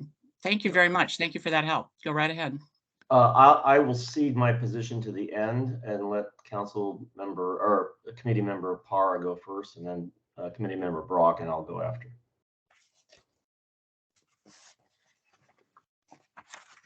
Actually, my questions are based upon Verville, so I need to go after Verville. Okay, so I'll mention a few things, and I thank you so much, Chair, for your comments, because I think those capsulize a lot of what I read when I first looked at the report. So I have questions and comments about, and I'm just going to hit the first couple of pages. When I've been out in the streets and when I'm with housing providers, not housing providers, with people who provide help in the nonprofits in Santa Monica, they constantly say it's not housing first. It is rehab first. It is drug addiction first. It's alcohol prevention first. It is that and getting someone off the streets temporarily so that they can start to recover their life. I've heard this, in fact, 3 times in the last week, including the national conference, where people said housing first is great for someone who's lost their housing. In Santa Monica, most of the homeless people here, now this is my personal anecdotal experience, have come here from other locations. They're not from Santa Monica, and they are from states throughout the United States. They're here for drugs. They're here because they can live on the beach. They're transitory. Some become semi-permanent, but this is not a situation in almost any area of Santa Monica, and the police will tell you that from their contacts. Fire will tell you that from their contacts, where people were living in West LA, Venice, or Santa Monica, became homeless and ended up in Reed Park. That's not the situation. So I'm concerned about why we're not addressing any of that, why we start off with permanent supportive housing instead of what I consider not to be permanent supportive housing, but temporary housing to help people recover their lives. And obviously, as the chair said, there are different customer bases, but a lot of those customer bases have to do with people who are on our streets who need help. The help is not give them an apartment. They wouldn't stay in that apartment. The question is, how do we help them get off the streets? How do we help them not live on the streets of Santa Monica? And I had a couple of questions regarding that. One, how many of our homeless people do you estimate are from Santa Monica? What is our actual local population that needs help from your research? So that's one question. And then secondly, in the report, I know there's something which is near and dear to my heart, that we should have 24-hour homeless services, that we're not doing a good job of helping people 7 days a week in our city. And I think that's tragic. And I've talked about that over and over again, that we suffer, if anything, from neglect of our homeless population. But point me to the areas in the report that tell us how we're going to solve those problems. I don't see anybody from Moss Adams coming on board. Sure. So we do indicate that the information and the data regarding transient population is not available in our report. And so that is directly from the city. We don't have that data available. And there are several different areas that focus on service gaps, that focus on the need for psychiatric assistance, for sobering centers, for additional rehab facilities. Those are primarily located in that service gaps, duplications, and limitations sections, as well as the program operating hours as well. And so we do have that addressed within the report, but it is noted as a gap. Tammy, I almost feel that should be your number one priority, is how do you help people get off the streets and recover their lives? Housing is there for people, yes, who, and the California RENA standards are there for those people who need Section 8 housing, who can't afford rent. And I fully acknowledge that, and that need, and our desire and willingness to help solve those problems. But that doesn't address the vast majority of people on the streets of Santa Monica from week to week. So I almost would have reordered your report to talk about the serious, significant needs of the people that we see on our streets every day. And then I'd really like to see more of that correlation between the amount of money we're spending, that gigantic amount of 42.7 million. Interesting, I was with a council person from another city today, and our homeless budget is larger than her entire city budget. And she's closer to the Pasadena area. I'm just amazed at what is our effectiveness of that 42.7 million, from grants to police and fire to all the money we're spending. How do we see, from our desire to help people, how are we seeing that translation to the data that shows our results? And if we can't show that, then how do we find a way to actually quantify what we're seeing on the streets, what we're seeing in the report that you're giving? How do we change that? And I think that's one of the things I'm looking for in the report is where have we failed, and how do we find ways to succeed? Yes, and I think that you bring up a great point that we address in our section around performance measurement and data collection, because I think that question of how do we even ensure that we are tracking information so that we can make those types of decisions around, is this or is this not effective in terms of the services and programs? And so that's one of the reasons why we highlight the need to really strengthen this function and put additional resources toward this function if you want to be able to collect the data to answer those questions. Absolutely. But the first step, obviously, is making sure that you have the resources internally within the city to actually collect and analyze and report on that information. If we were, and this is the same type of question I asked earlier, if we were looking at an average city, now you said you looked at Palo Alto, you looked at Berkeley, you looked at several other cities, is our overall spending in line with what those cities spend?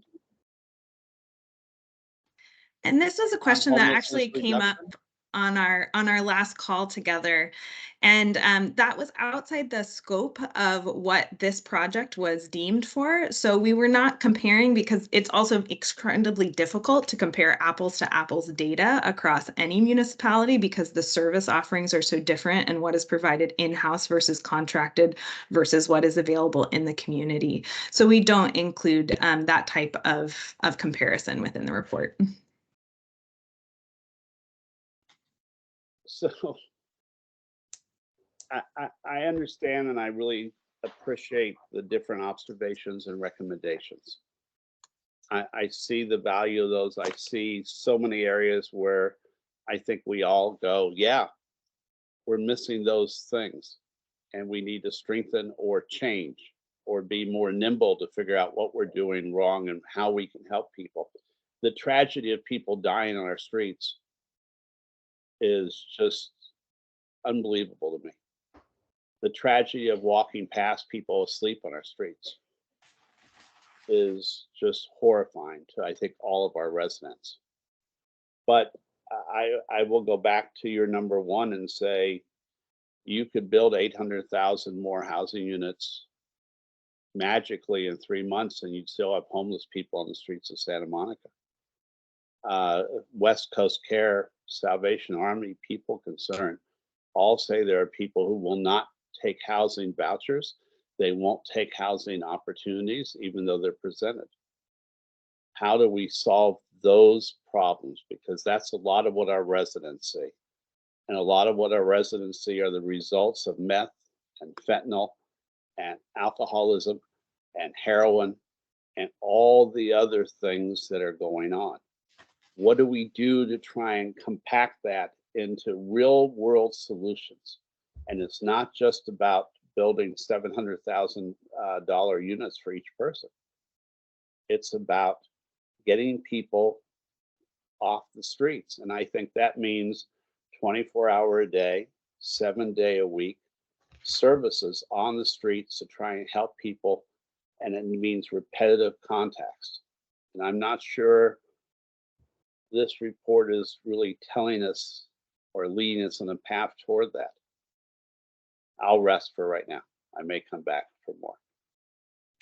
Thank you. And Chair Vandenberg, thank you for your initial comments. I think they were extremely perceptive and right on. Thank you. Nikki, who's next? Vice Chair Verville is next. Thank you.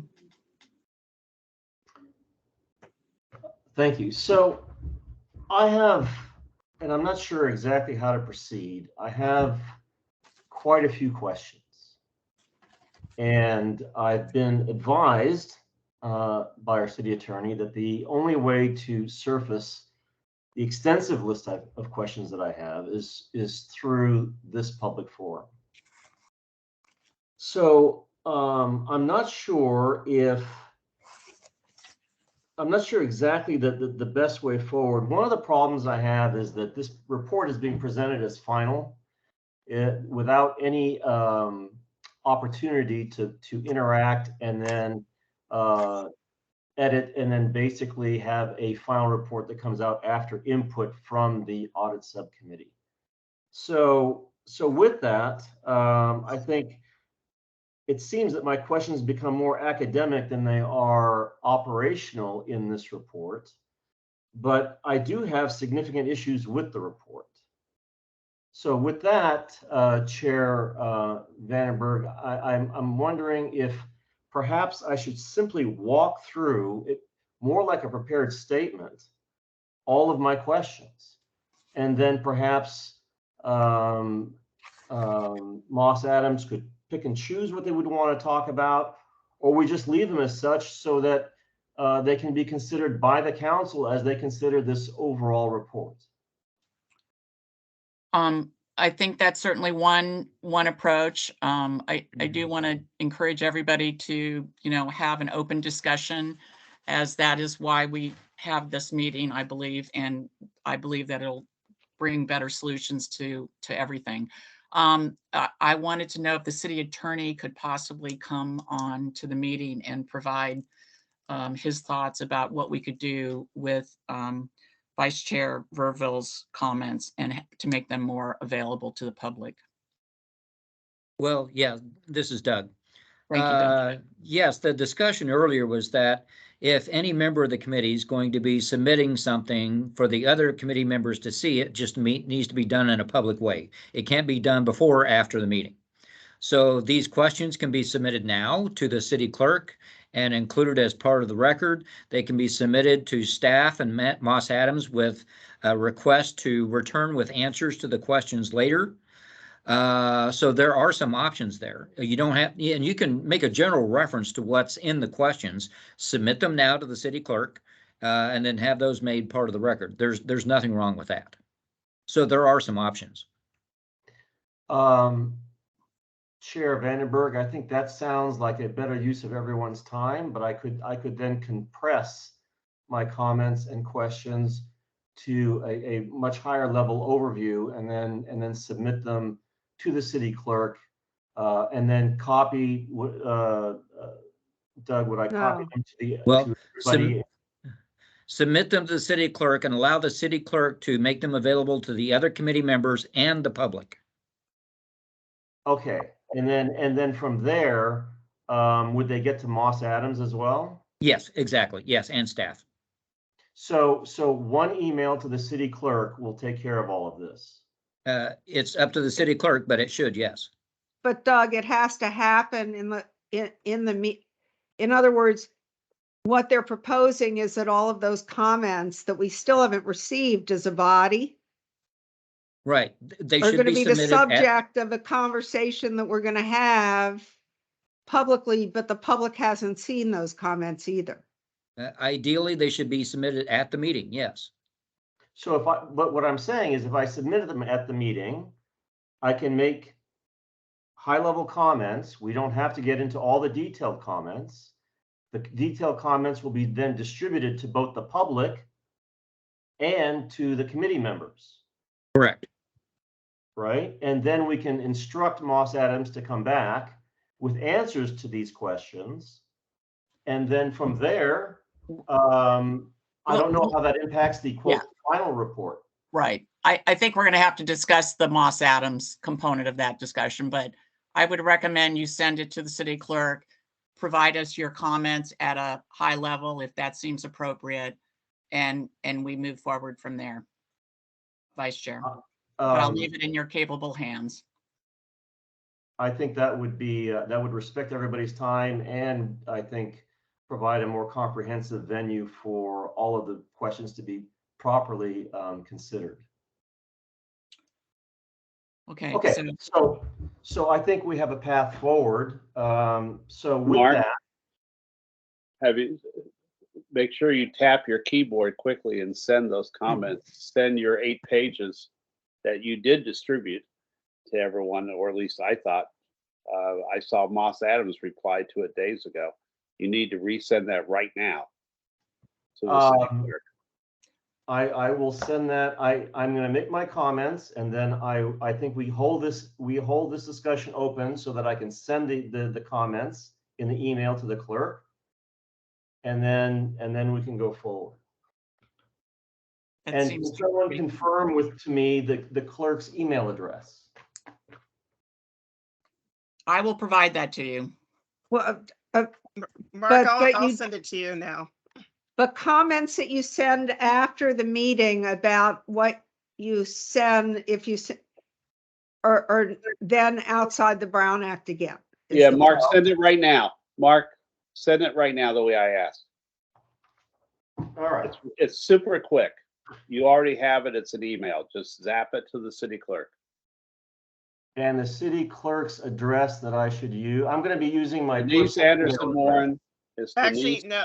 Send it to me because I'm the secretary for this board. Okay. It's Nikema.Newsom. I'm on the original email too.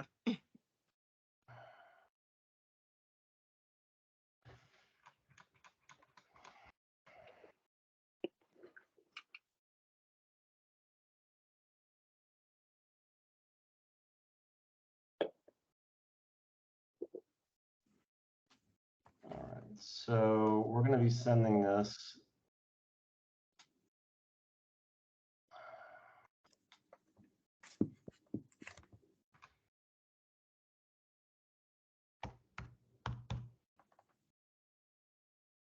.newsom@santamonica.gov questions. Right, it should automatically fill if you're on the city email. I've got it. I'm sending it from my personal email. Is that okay, Doug? Yeah, that is not a Brown Act issue. All right. Yeah. Okay. All right, now make your comments. No, I haven't hit the send button yet. And I'll let you know when I receive it. Thank you, Nikki.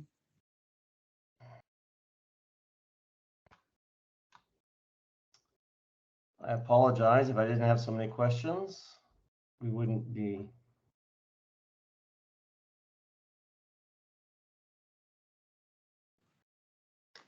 Do you want me to go ahead and start? Yes, if you're able to, but I thought there had to be a No, I'm a just gonna vice chair comment before your comment, but I yes, actually am just gonna give a quick little discussion and then I'll ask my questions later.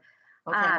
What I did want to begin with is I just want to give thanks to the team that put this together. It was thorough and I appreciate it because I understand and know that it was a lot of work to put this and pull this all together.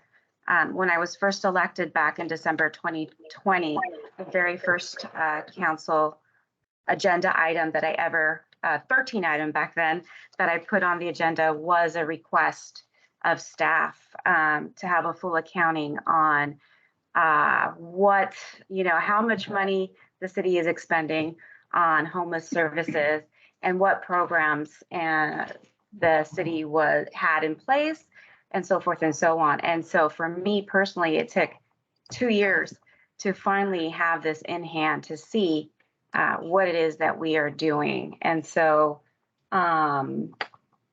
it's really nice to finally get this in hand, but it took 2 years to finally get this. And I asked for it, not because I wanted to point the finger, but I really wanted to kind of wrap my hands around or my head around, what we are doing, because the recognition clearly is that, our homeless situation is, a crisis in our city. And as an emergency manager, recognizing that this is a crisis, you want to be able to do an analysis of what is going on and determine what those strengths and weaknesses are.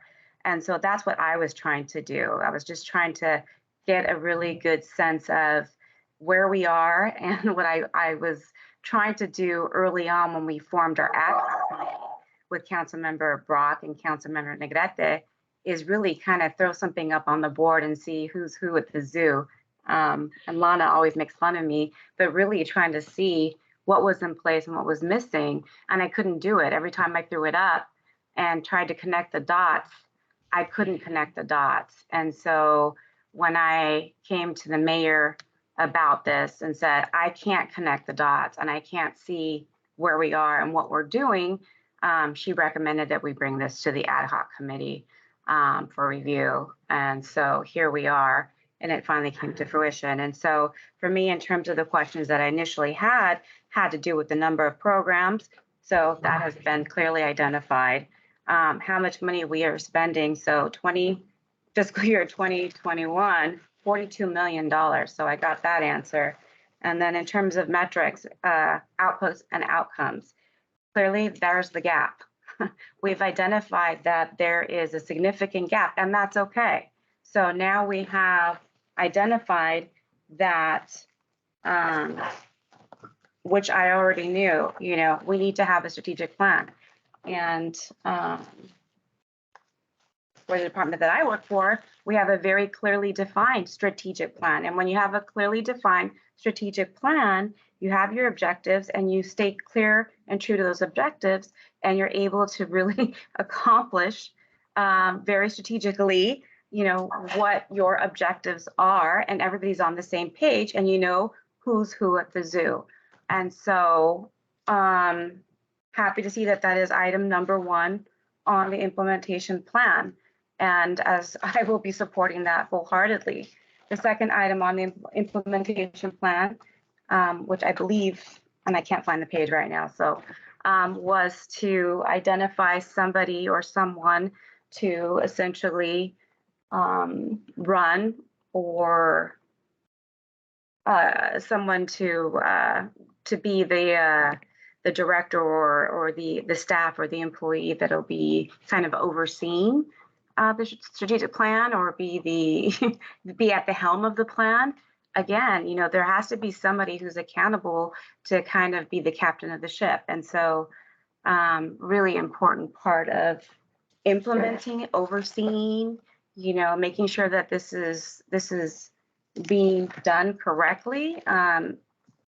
It's so important to have someone to go to and to be that point person of the strategic plan, and to make sure that it's implemented, and updating the homeless page, for so many different reasons. So I also will be supporting that as well. Mark, you look like you're ready. Are you ready? I'm ready. So Nikuma, have you received the materials? I did, thank you. Okay, and can you, for the benefit of the public and the subcommittee, outline how it's going to be made available to the public as well as to the subcommittee? Yes, so tomorrow we will post this on the website, on the finance website, attached to the agenda with a notation stating that your comments are included, and we will also send it to the commission. I'm sorry, the committee members as well. Fantastic. So both the comments and there's two files I sent you. The comments and the appendices to the comments will both be available to the public on the website. Is that correct? That's correct. And then I will also include it in the minutes when we meet at our next quarterly meeting. Yeah, but the key thing is that they will be on the website tomorrow. They will be on the website tomorrow. Yes. Okay, so with that, I would just like to make some summary comments on the Moss Adams report. Chair Vandenberg. Please go ahead. So my key concern with the report is that the study, I call it the study, outlines and accepts as a given the defined environment and a defined solution set. And the key issues that are highlighted in the report are the fact that there is no data. There's almost no data in the city that's accessible that actually allows you to define the problem. And so therefore, the study goes through at length talking about solutions, when in fact, there is no data to define the problems. And I'd just like to quote from the study for a second. The study basically notes that due to resource allocation decisions, the city's capacity to validate and assess the demographic information that is collected is compromised to the point that reliable data on the issue is not currently available. Now that's on page 20. Also on page 20, the Moss Adams notes, however, service providers and city staff anecdotally report that the population of unsheltered individuals in the community is largely transient and fluctuates significantly over time. Frequent turnover in the population of people experiencing homelessness can create challenges for the city and other local service providers to effectively secure housing for individuals, since this process can be time-consuming and often requires multiple contacts. Now, this is the only reference in the entire report to the actual demographic of the homeless situation in the city, which I find very surprising, given that we're talking about all of the solutions to address the problem, but we actually are admitting that we actually don't know what the problem is. So in that, I was also surprised to see that there was not as a top priority to capture the data necessary to understand this, to understand the static versus transient nature of the population, and as well as the mental issues, substance abuse issues, and other core issues that would actually lead to the development of solution sets that are appropriate to addressing the problem.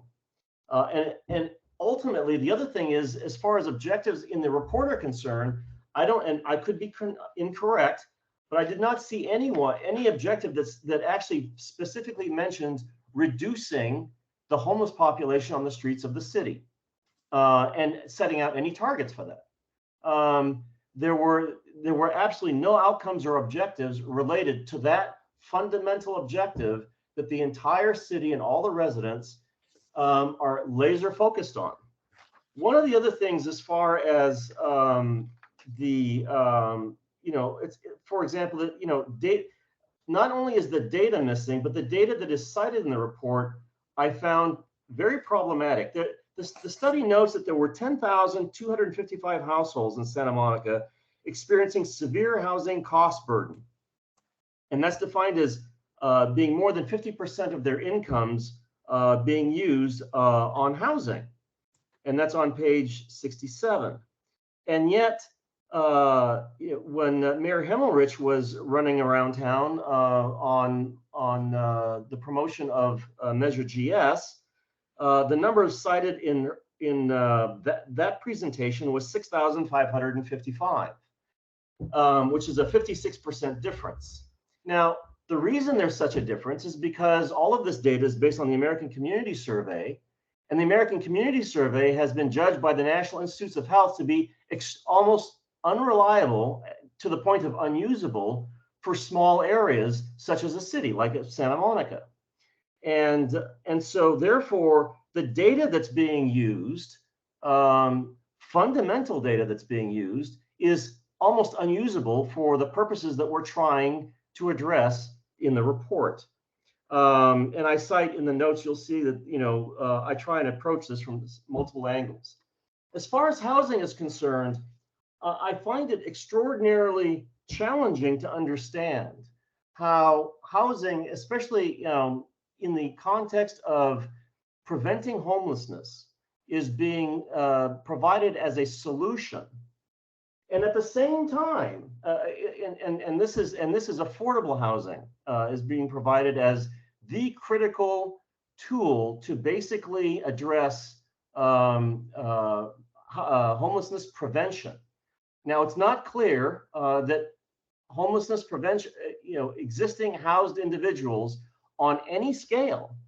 Maybe there are probably some exceptions, and Ms. Marasco from the Housing Commission, I think, is someone who had housing and lost housing. But in its study of the predictors of homelessness in Los Angeles, the Chicago Poverty Organization, along with the California Policy Lab, basically came to the conclusion that housed individuals really are not at risk of being unhoused. So we don't know, again, because we have no data on the unhoused situation in Santa Monica as to how many of them actually had been housed. But that aside, the report also notes on page 66, is it 66 or 65, it notes the criteria in the city for actually accessing affordable housing. Nowhere in the criteria to access affordable housing is rent burdening mentioned. So even though rent burdening is being cited in the report as being one of the core drivers and risks in the city of people becoming unhoused, it doesn't appear as any criteria whatsoever in actually allocating affordable housing. It seems to me that it would be the #1 criteria, because going from housed to unhoused has to be the most severe housing disruptor in a person's life. All of the other criteria, which is Ellis Act or government action or whatever, implies that, it's, they may have to seek housing somewhere else. But if housing, if in fact it's true, which the data doesn't support, but if in fact it's true that rent burdening is what is the core risk of actually inducing homelessness, a homeless outcome has got to be #1. So there, I find that there are a lot of inconsistencies within the report, and it raises probably as many questions as it tries to answer. But again, the key issue is the absolute lack of information, yet paired with a plethora of solutions. It's the disconnect is just it's unbridgeable as far as I've been able to take a look at.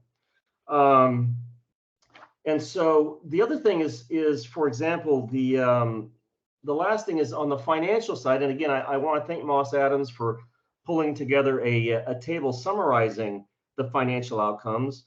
But again, the financial outcomes are not tied to the operational outcomes. So I think I apologize, I forgot who made the comment earlier about how much it costs. I think it was a member Para, but at the end of the day, again, the metrics on the outcomes are completely divorced from the financial metrics. And if we're to assess the effectiveness of the approach, those metrics have to be combined so that we understand, what it's costing per person. And if it's something that's completely unsustainable, then we have to find other ways to be more effective. An example would be if we actually looked at the number of people that are riding the Big Blue Bus, the actual unique individuals riding the Big Blue Bus, and you divided that by the $100 million a year budget that the Big Blue Bus actually consumes.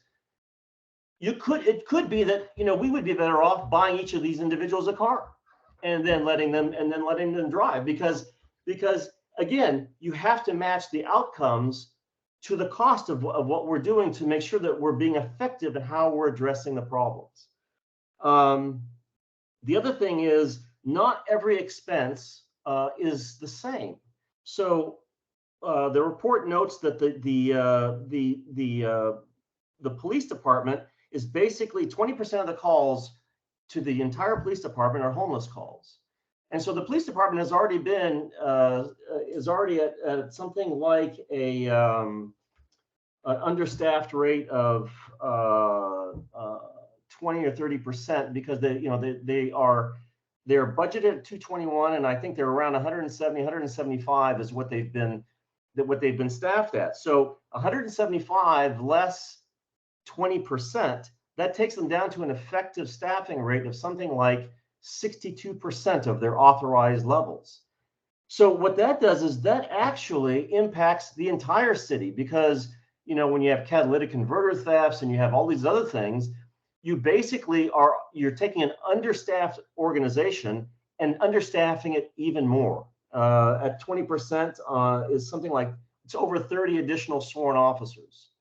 So not every expenditure has the same weight in the city, and that's not mentioned in the report. So those are the very high level observations I have, and I would very much appreciate all of my questions that will be made public tomorrow to be addressed, so that we can have a more robust discussion about how we can actually move positively towards the one outcome and the what that is absolutely on everybody's mind, which is how do we reduce the number of homeless on our streets.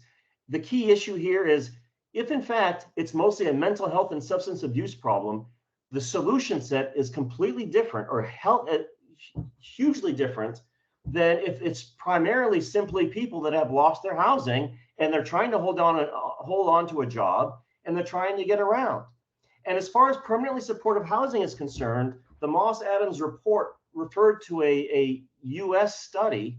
The U.S. study, which is also part of the appendices that I've just emailed you, indicates that permanent supportive housing is appropriate for the chronically unhoused, not every unhoused person.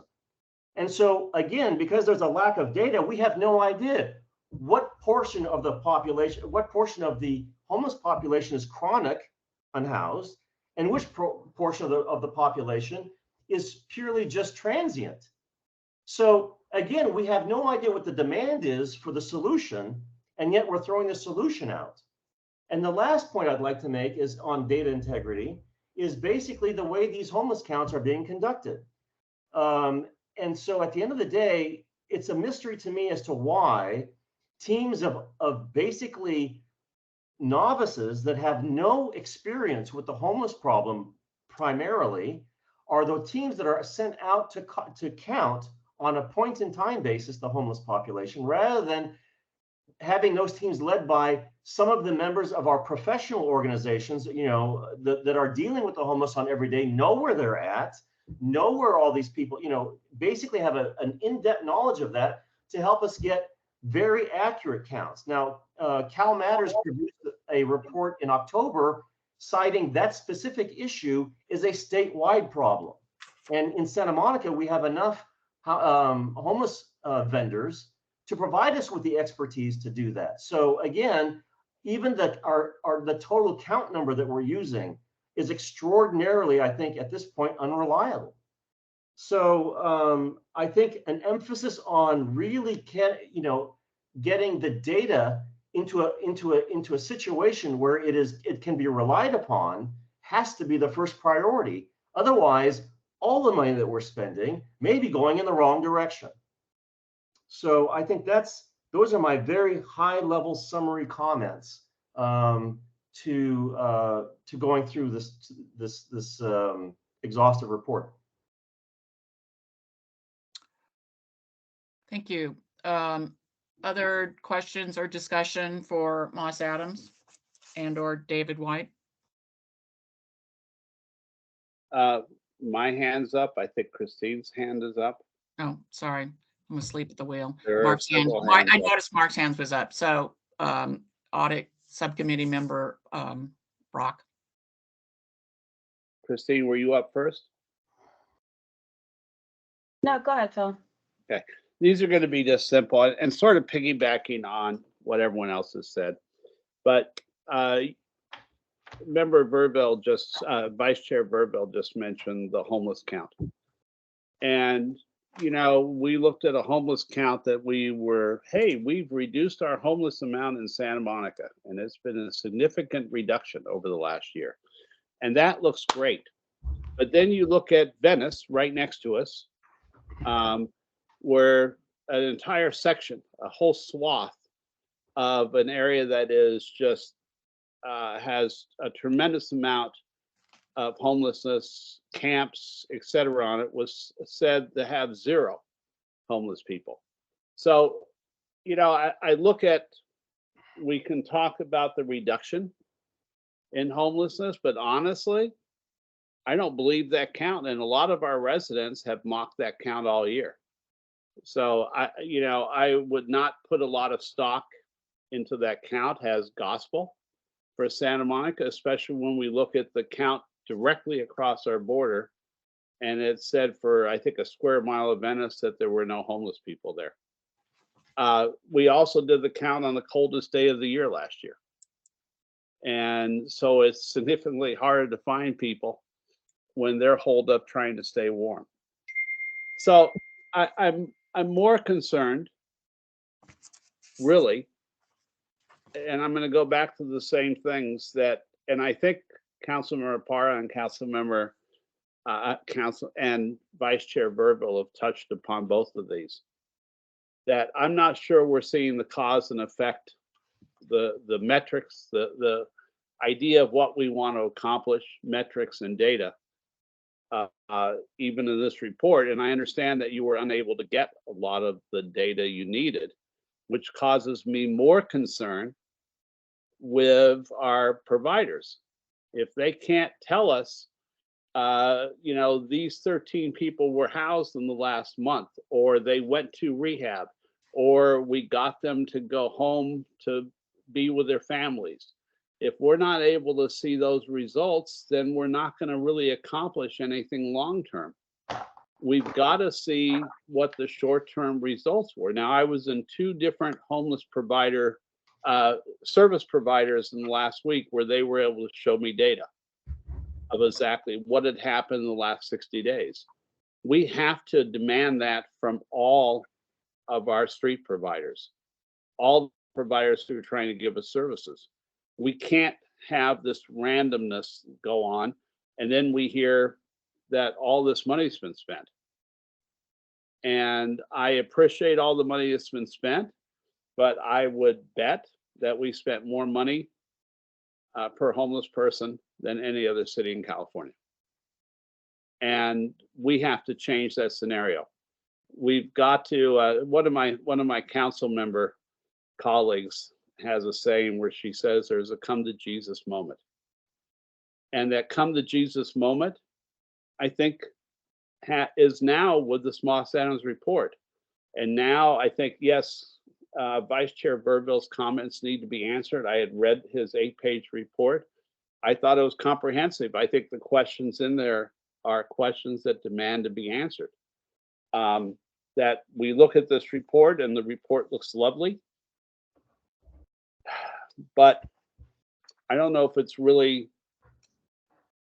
I like page 13, 12, 13, 14, I think it is, which are the implementation plans. I love that. I love that as a roadmap and a guidepost, but I'm really concerned about what happens on our streets and how do we take the $42.7 million that was spent, that's astronomical, and find out how to do much better with what we have.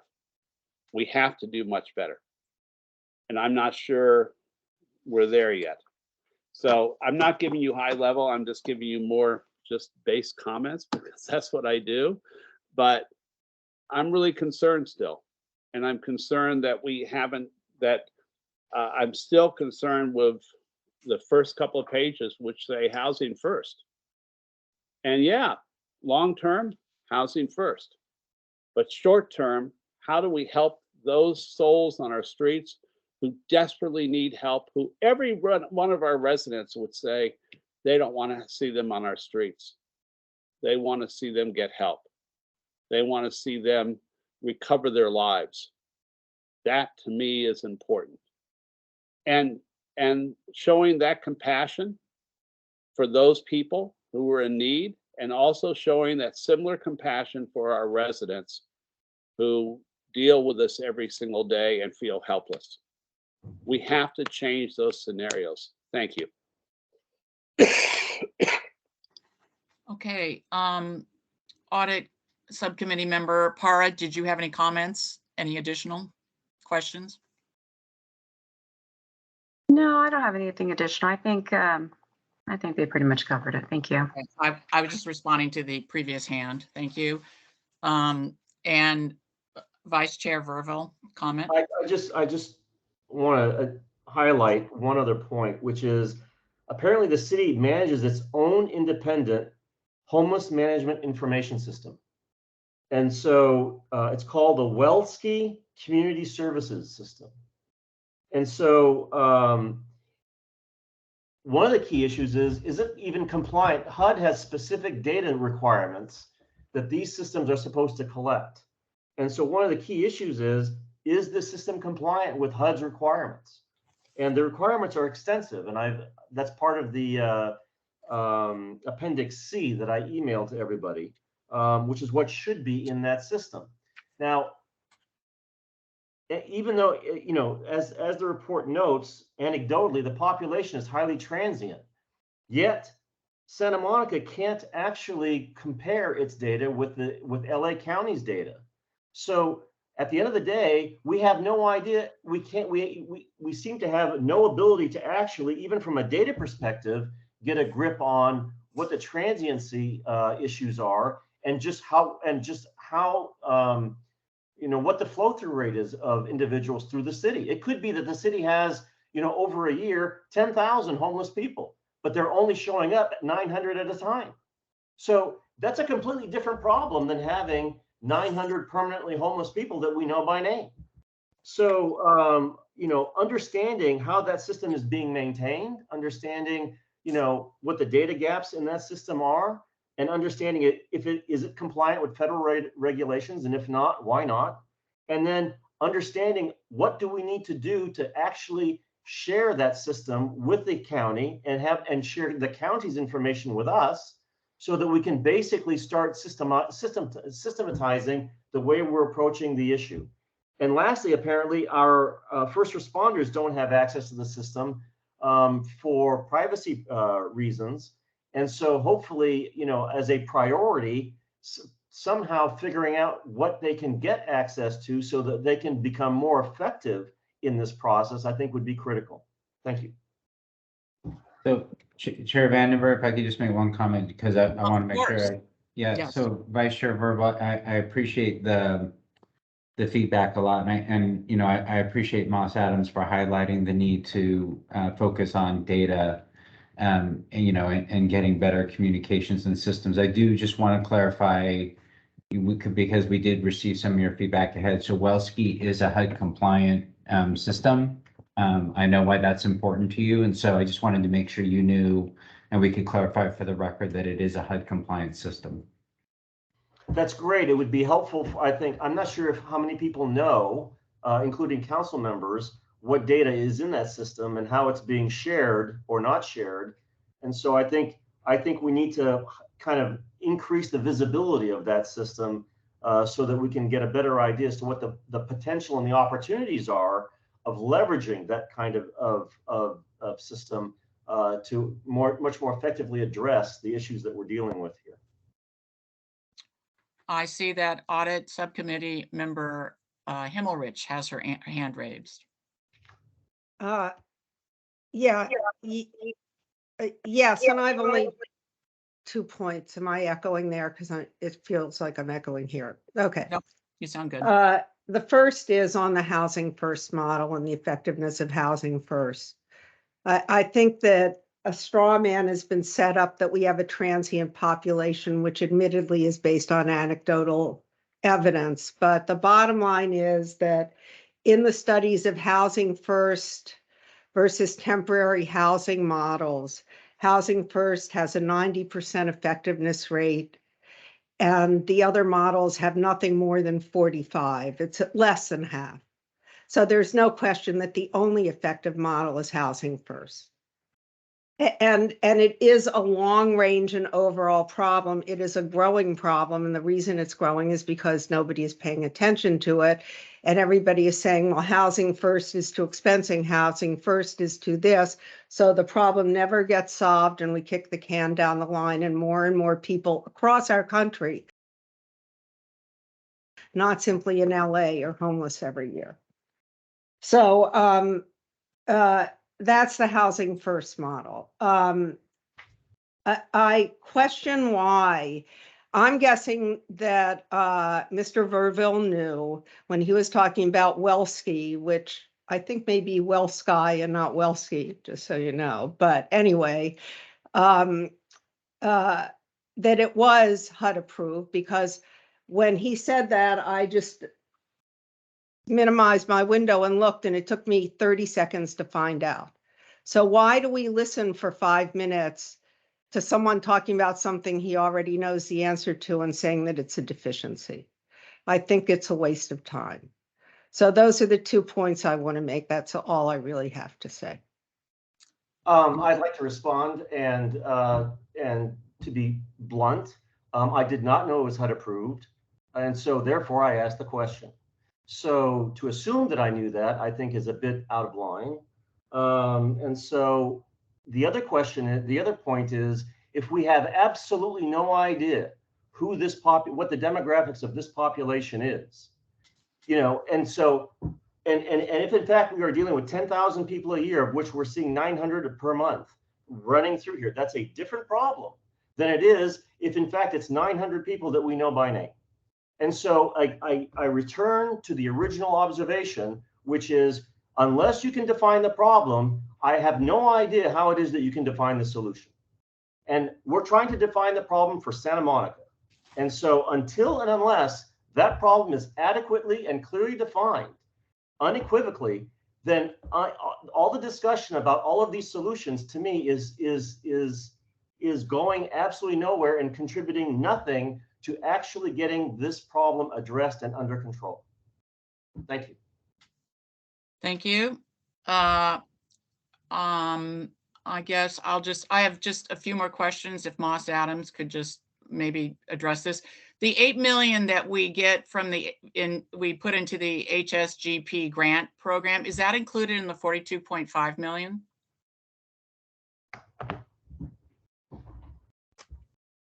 Partially. We only included those programs that directly related to housing and homelessness, since the HSGP does in fact serve a much larger population within the city.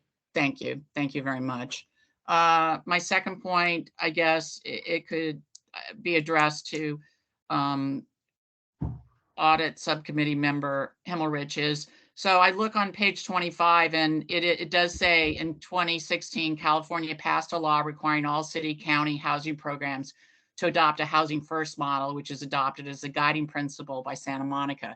So that's the first I've ever heard of that. I don't know anything about it. I would like to know more. If it's such an evidence-based, direct thing, then we should know more. I'm still confused about permanent housing versus, permanent, supportive housing. And as I offered, a communication element that has been not addressed, and housing is not clearly to us the way to go, because it just doesn't logically make sense. So if there's other reports or other communications, and that's why we have the subcommittee for this particular point, is let's get that out there. So let's get more. Well, it should be out in the universe because it is such an evidence-based best practice. I think I first heard about it shortly before California adopted it, but there are movies about it. I mean, as I said, I'll send you a video. They did it in Utah. They did it in New Orleans. They know it works. Right. Well, I'm just saying, I've never, I'm not familiar with it. You just have to be in that little corner of the world, right? Yes, well, I'm not there. I am. Okay, I am more than interested in getting there. Okay, I wanted to give an opportunity to our city manager, David White, who has sat gracefully through all of this. Do you have any other comments for us, Mr. White? And we so appreciate you spending all this time with us. I'm happy to be here, and I'm really happy that we've had an opportunity to get into this. And I think just to kind of frame where we are at, right? So a lot of rich and good conversation, I think, from the perspective of what I understand is right. I'll certainly get a better clarity on what the audit subcommittee will do with this report, I'm sure, in a few minutes. But naturally, what I envision is a lot of these conversations that we had this evening will naturally move into the city council chambers as we get direction on how they want us as an organization to prioritize moving forward. And as I stated, we want to spend some time with this report and think about what are the elements we want to move forward with and get that direction from council, and also bring forward the resources that'll be needed, to take some action and move forward. All right, thank you so much. And I would definitely want to acknowledge Moss Adams. Appreciate all your efforts. I did not start my comments with that, but certainly appreciated all the efforts of compiling and gathering information, and would have liked to have more time to interact with you at midpoint. I still think that's a consideration we should give to this committee, that there's more of a discussion before we finalize. But again, I want to thank you and Colleen and the rest of your team. Tammy, you're up on my screen, so I'm going to say that to your face. So again, thank you so much. And I wanted to thank also my subcommittee team and vice chair for, I thought, a reasonable dialogue and discussion about a very difficult topic where very many perspectives are had. So I appreciate everybody's efforts tonight. I do believe that from what we know, that we could receive and file this report, but I believe, Vice Chair, you would like possibly to have your comments addressed in some way, or what might be your thoughts in that area? Yeah, I think the comments should be addressed and then considered before we file the report. I tonight am not prepared to approve this report. And so I think that it needs to, I think the items and issues that have been surfaced need to be addressed and then considered. Okay, I do not know what the consequences are, Vice Chair, if we do not receive and accept and file this report tonight. So I have no idea what that means. So I'll just be upfront about that. I would look to our mayor to possibly give us some feedback on that. I think our city attorney is prepared to give us feedback. I see. Thank you. I don't believe there's any legal consequence one way or the other. It would be up to the city council to consider it for what it's worth, whether or not the committee had received it. Okay. So wait, but what you just said is that we could receive it. So regardless of what the subcommittee does, see, I don't think we have the power to do anything other than, I mean, it's going to go to the city council regardless. Is that what you're saying? Exactly. Okay, so what you're saying is we can file, not receive, but just file, and it will go to the city council, right? Right. Or receive and file, which is what we typically do. Right. Well, Receiving Or is not the same as receive and approving. file with comments, which is, I think, what we're actually doing, right? it could be. I mean, I'm just wondering if we could say add the vice chair's comments, but I see that audit subcommittee member Para has her hand raised. Do you have a comment? No, my comment, I mean, I am also very curious about some of the questions that Mark proposed in his questions. And so I don't know if any of them were going to be answered by Moss Adams or if they're just going to be filed with the report. As vice chair, I would say we do not have the power to, we don't have purse strings and we don't have the power. That would be something I believe that the city council, but again, we have our city attorney on. So thank you very much, Doug, for sticking with us all night. I think what we might be able to do is just say that we would file and receive it with the recommendation to the city council that they look at the vice chair's comments and see if they want further definition or answers, I guess would be my idea.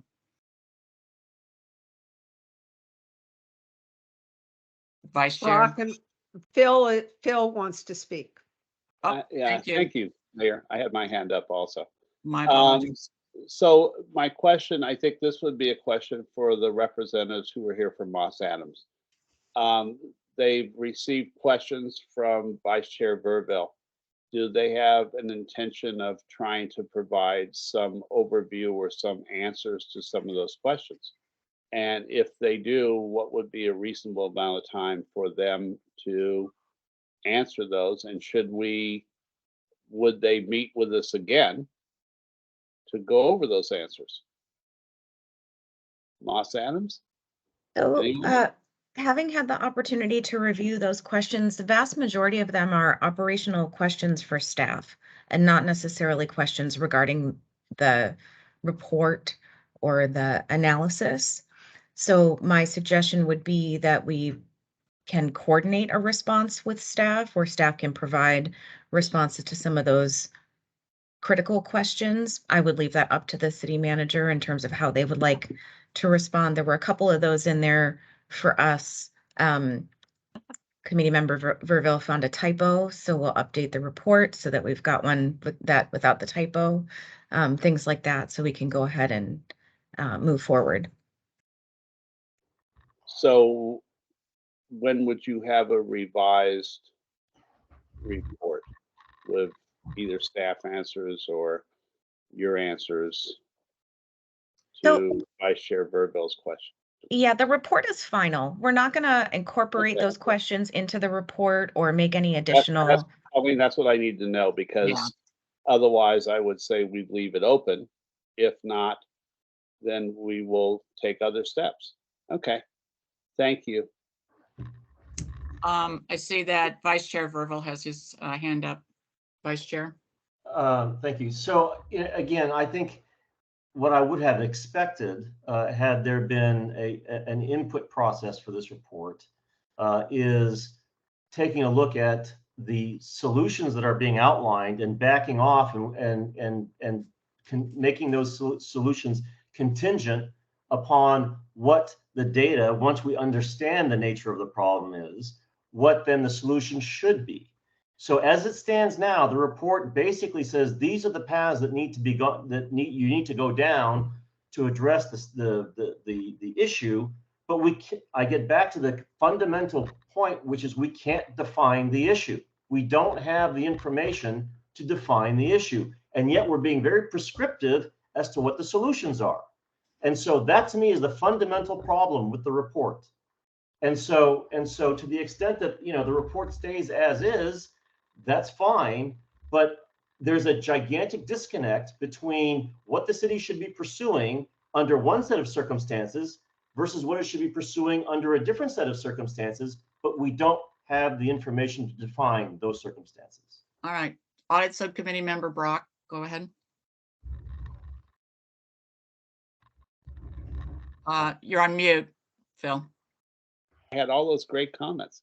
I've heard what Colleen said, and I've heard what Mark said. I would agree with, I think, the mayor right now that we receive and file. The city manager is online. He's hearing the issues that we have. He's seeing the questions from Mr. Verville. And I would bet any amount of money that he will do his best over the next month or so to try and get some of those answered. So when it is presented to the city council, we'll have a more robust, complete view of everything to look at. So I move that we receive and file. Is there a second? I second. Thank you. Can we have a roll call? Committee Member Brock, Yes. Committee Member Hemmerich, Yes. Committee Member Para, Yes. Vice Chair Verville, No. Chair Vandenberg. Yes. Thank you very much. I want to give again my thanks and gratitude to the expansive work that Moss Adams did, Colleen. Your team did great. We clearly have further discussions, and I think just, you know, coming together in terms of where we want our future to be. So I just really appreciate the I'd like baseline and the data. Chair, I'd like to add my Yes. thanks also to Moss Adams and their personnel. I know this wasn't easy. It was compressed, and it is a very difficult subject in our city. So thank you so much for your work.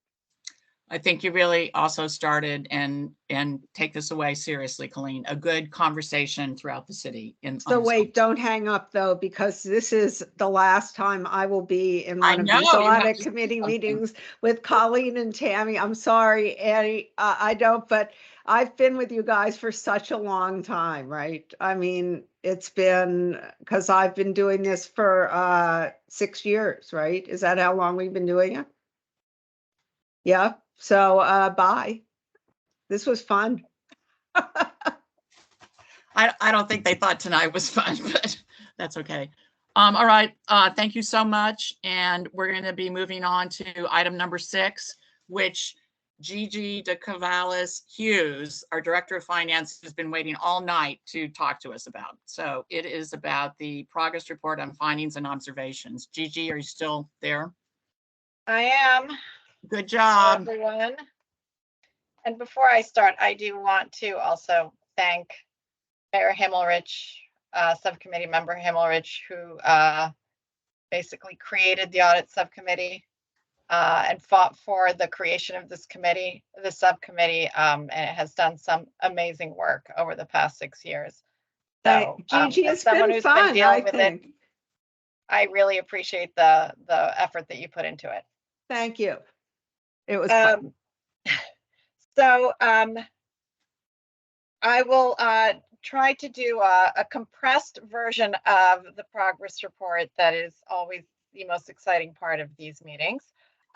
Laura, if you could, if Laura could put the presentation up. Thank you. So just very quickly, if you move to the second slide. Actually, I'm very happy with the progress that was made in the past quarter.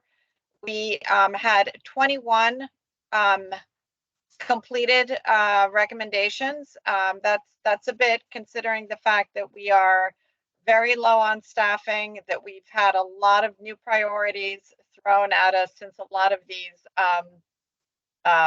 reports were done and recommendations were made. And so I'll go through just a couple of them and then really focus on one of our reports, and that's the permitting study. So if you could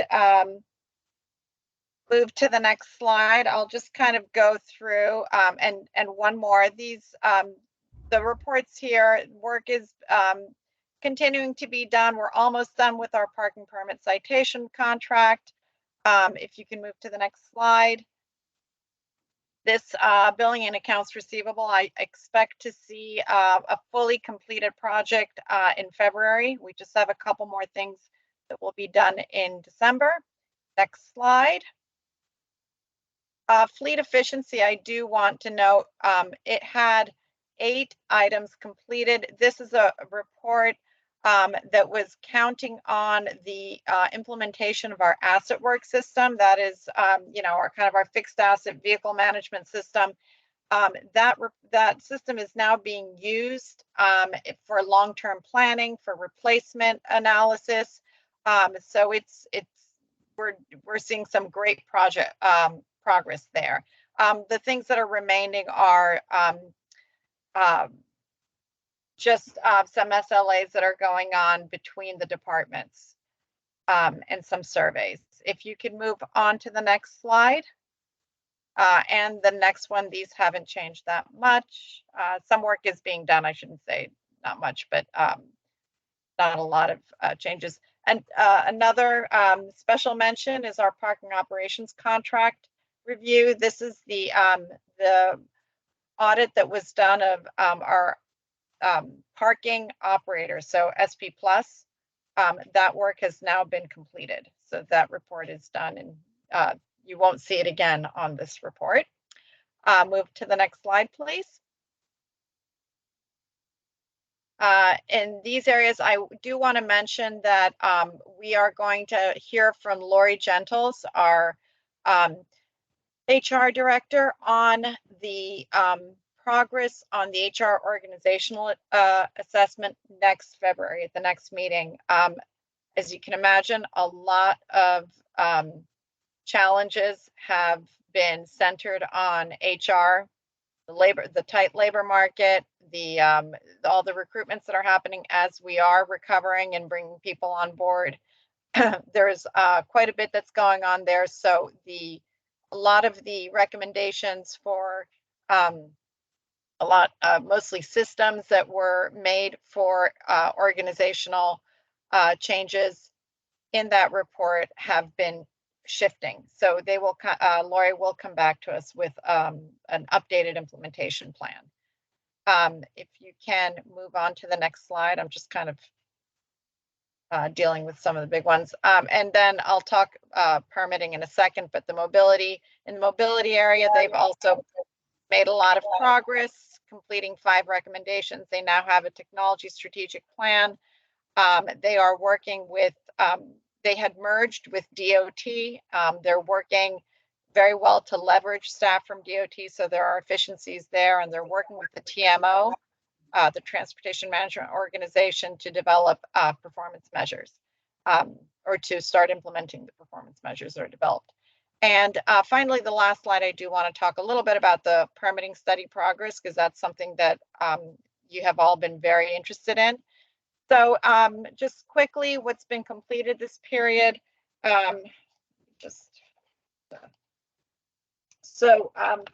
In terms of what's been completed, there's been a lot of interdepartmental collaboration and accountability work in the interdepartmental collaboration and accountability area. They are that committee that was developed or that has come together with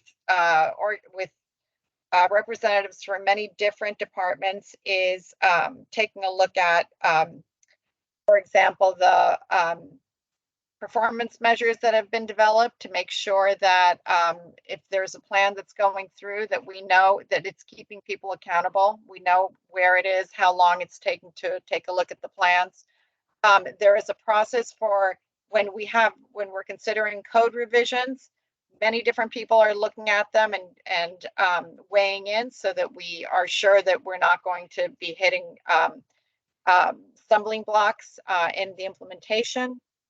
We've also been able to cross-train more employees so that if one person is out, one of the issues with COVID and the loss in staff is that we have lost that the kind of the bench that when one person is out, there isn't another. So now we're actually working to cross-train more people.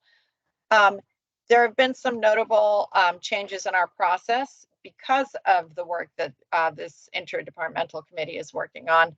First of all, for one, rent control is not looking at all the plan checks anymore, just the ones that they're being much more deliberate in what they're looking at. So it takes less time to go through that gauntlet. City planning is also being more deliberate in what they're looking at. They're not necessarily always going to be looking at tenant improvements that are not significant in terms of change of use or the floor area.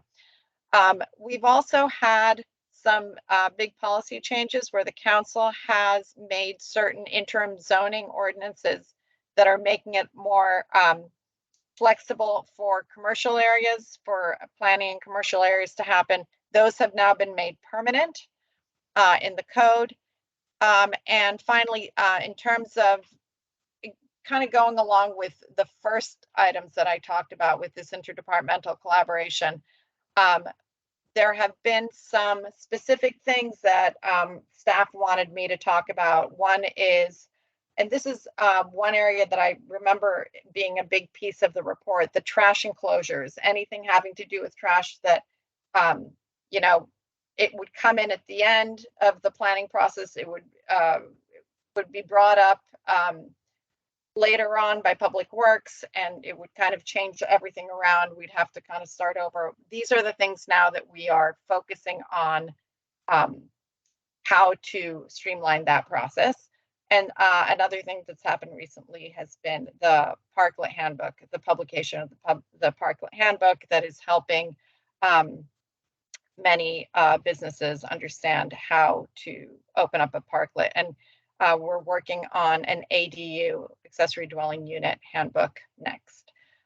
So I can't really answer a ton of questions about the details because staff is not here. It's just me being their spokesperson, but I did want to give you some of the good work that's being done there. And they're also continuing to work on the RFP for a permitting system that is going to encompass many different permits throughout the city. And that is the end of my report. Thank you. Thank you so much.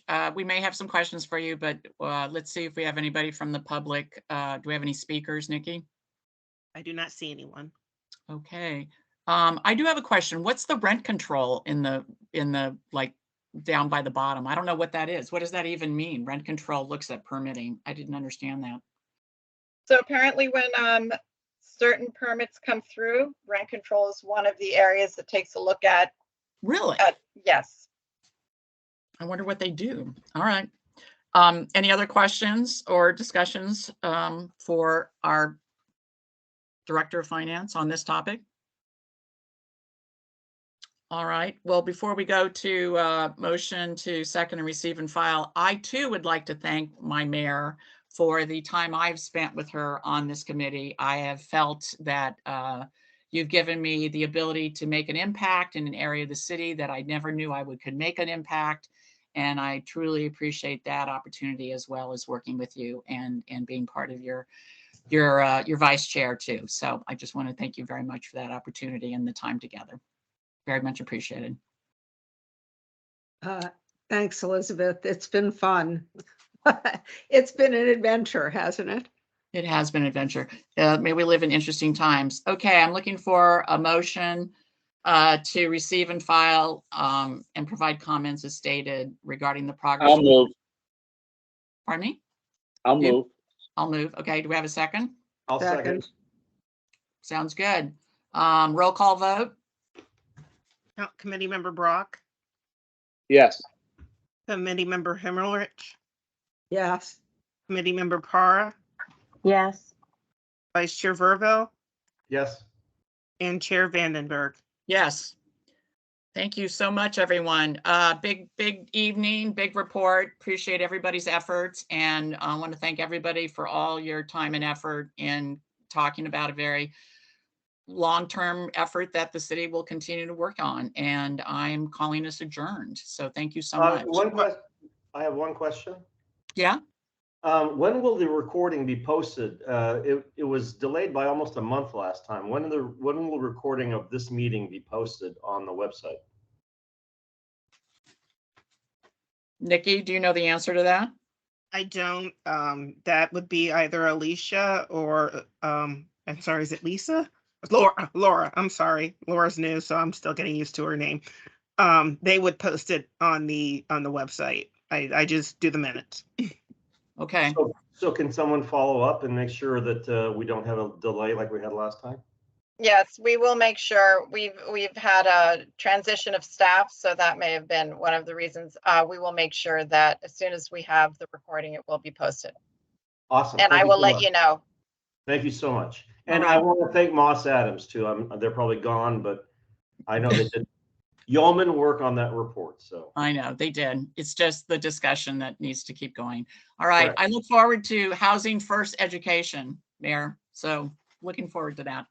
All right. Anything else? I'll send it, you know what, I'll do it the right way. The way to do it through the Brown Act is I'll send it to the clerk who will send it to all of you, or I'll send it to Gigi who will send it to all of you, and then it becomes part of the record of the group. And that's how you send things to a large group of people if you don't want to violate the Brown Act. Right, All right. Doug? We've Yes, learned. or once you're out of office, you can do whatever you want. Yeah, right. Wait, I'll send it in Now, 2 Doug, weeks. that's where I was going. I was with you on that. Like, what? Just give me till December 6th at 7 p.m. and then I'm all good to go. Okay. All right. Bye. Again, thank you. Enjoyed working. Bye-bye. Thank you so much Happy tonight, Doug, too. holidays. And whoever else is still on, thank you for staying with us till the end. Really appreciate it. And good night, everybody. Happy holidays, everybody. Okay. To bye-bye. you too, Nikki. Bye. Right. Thanks, Nikki, for everything.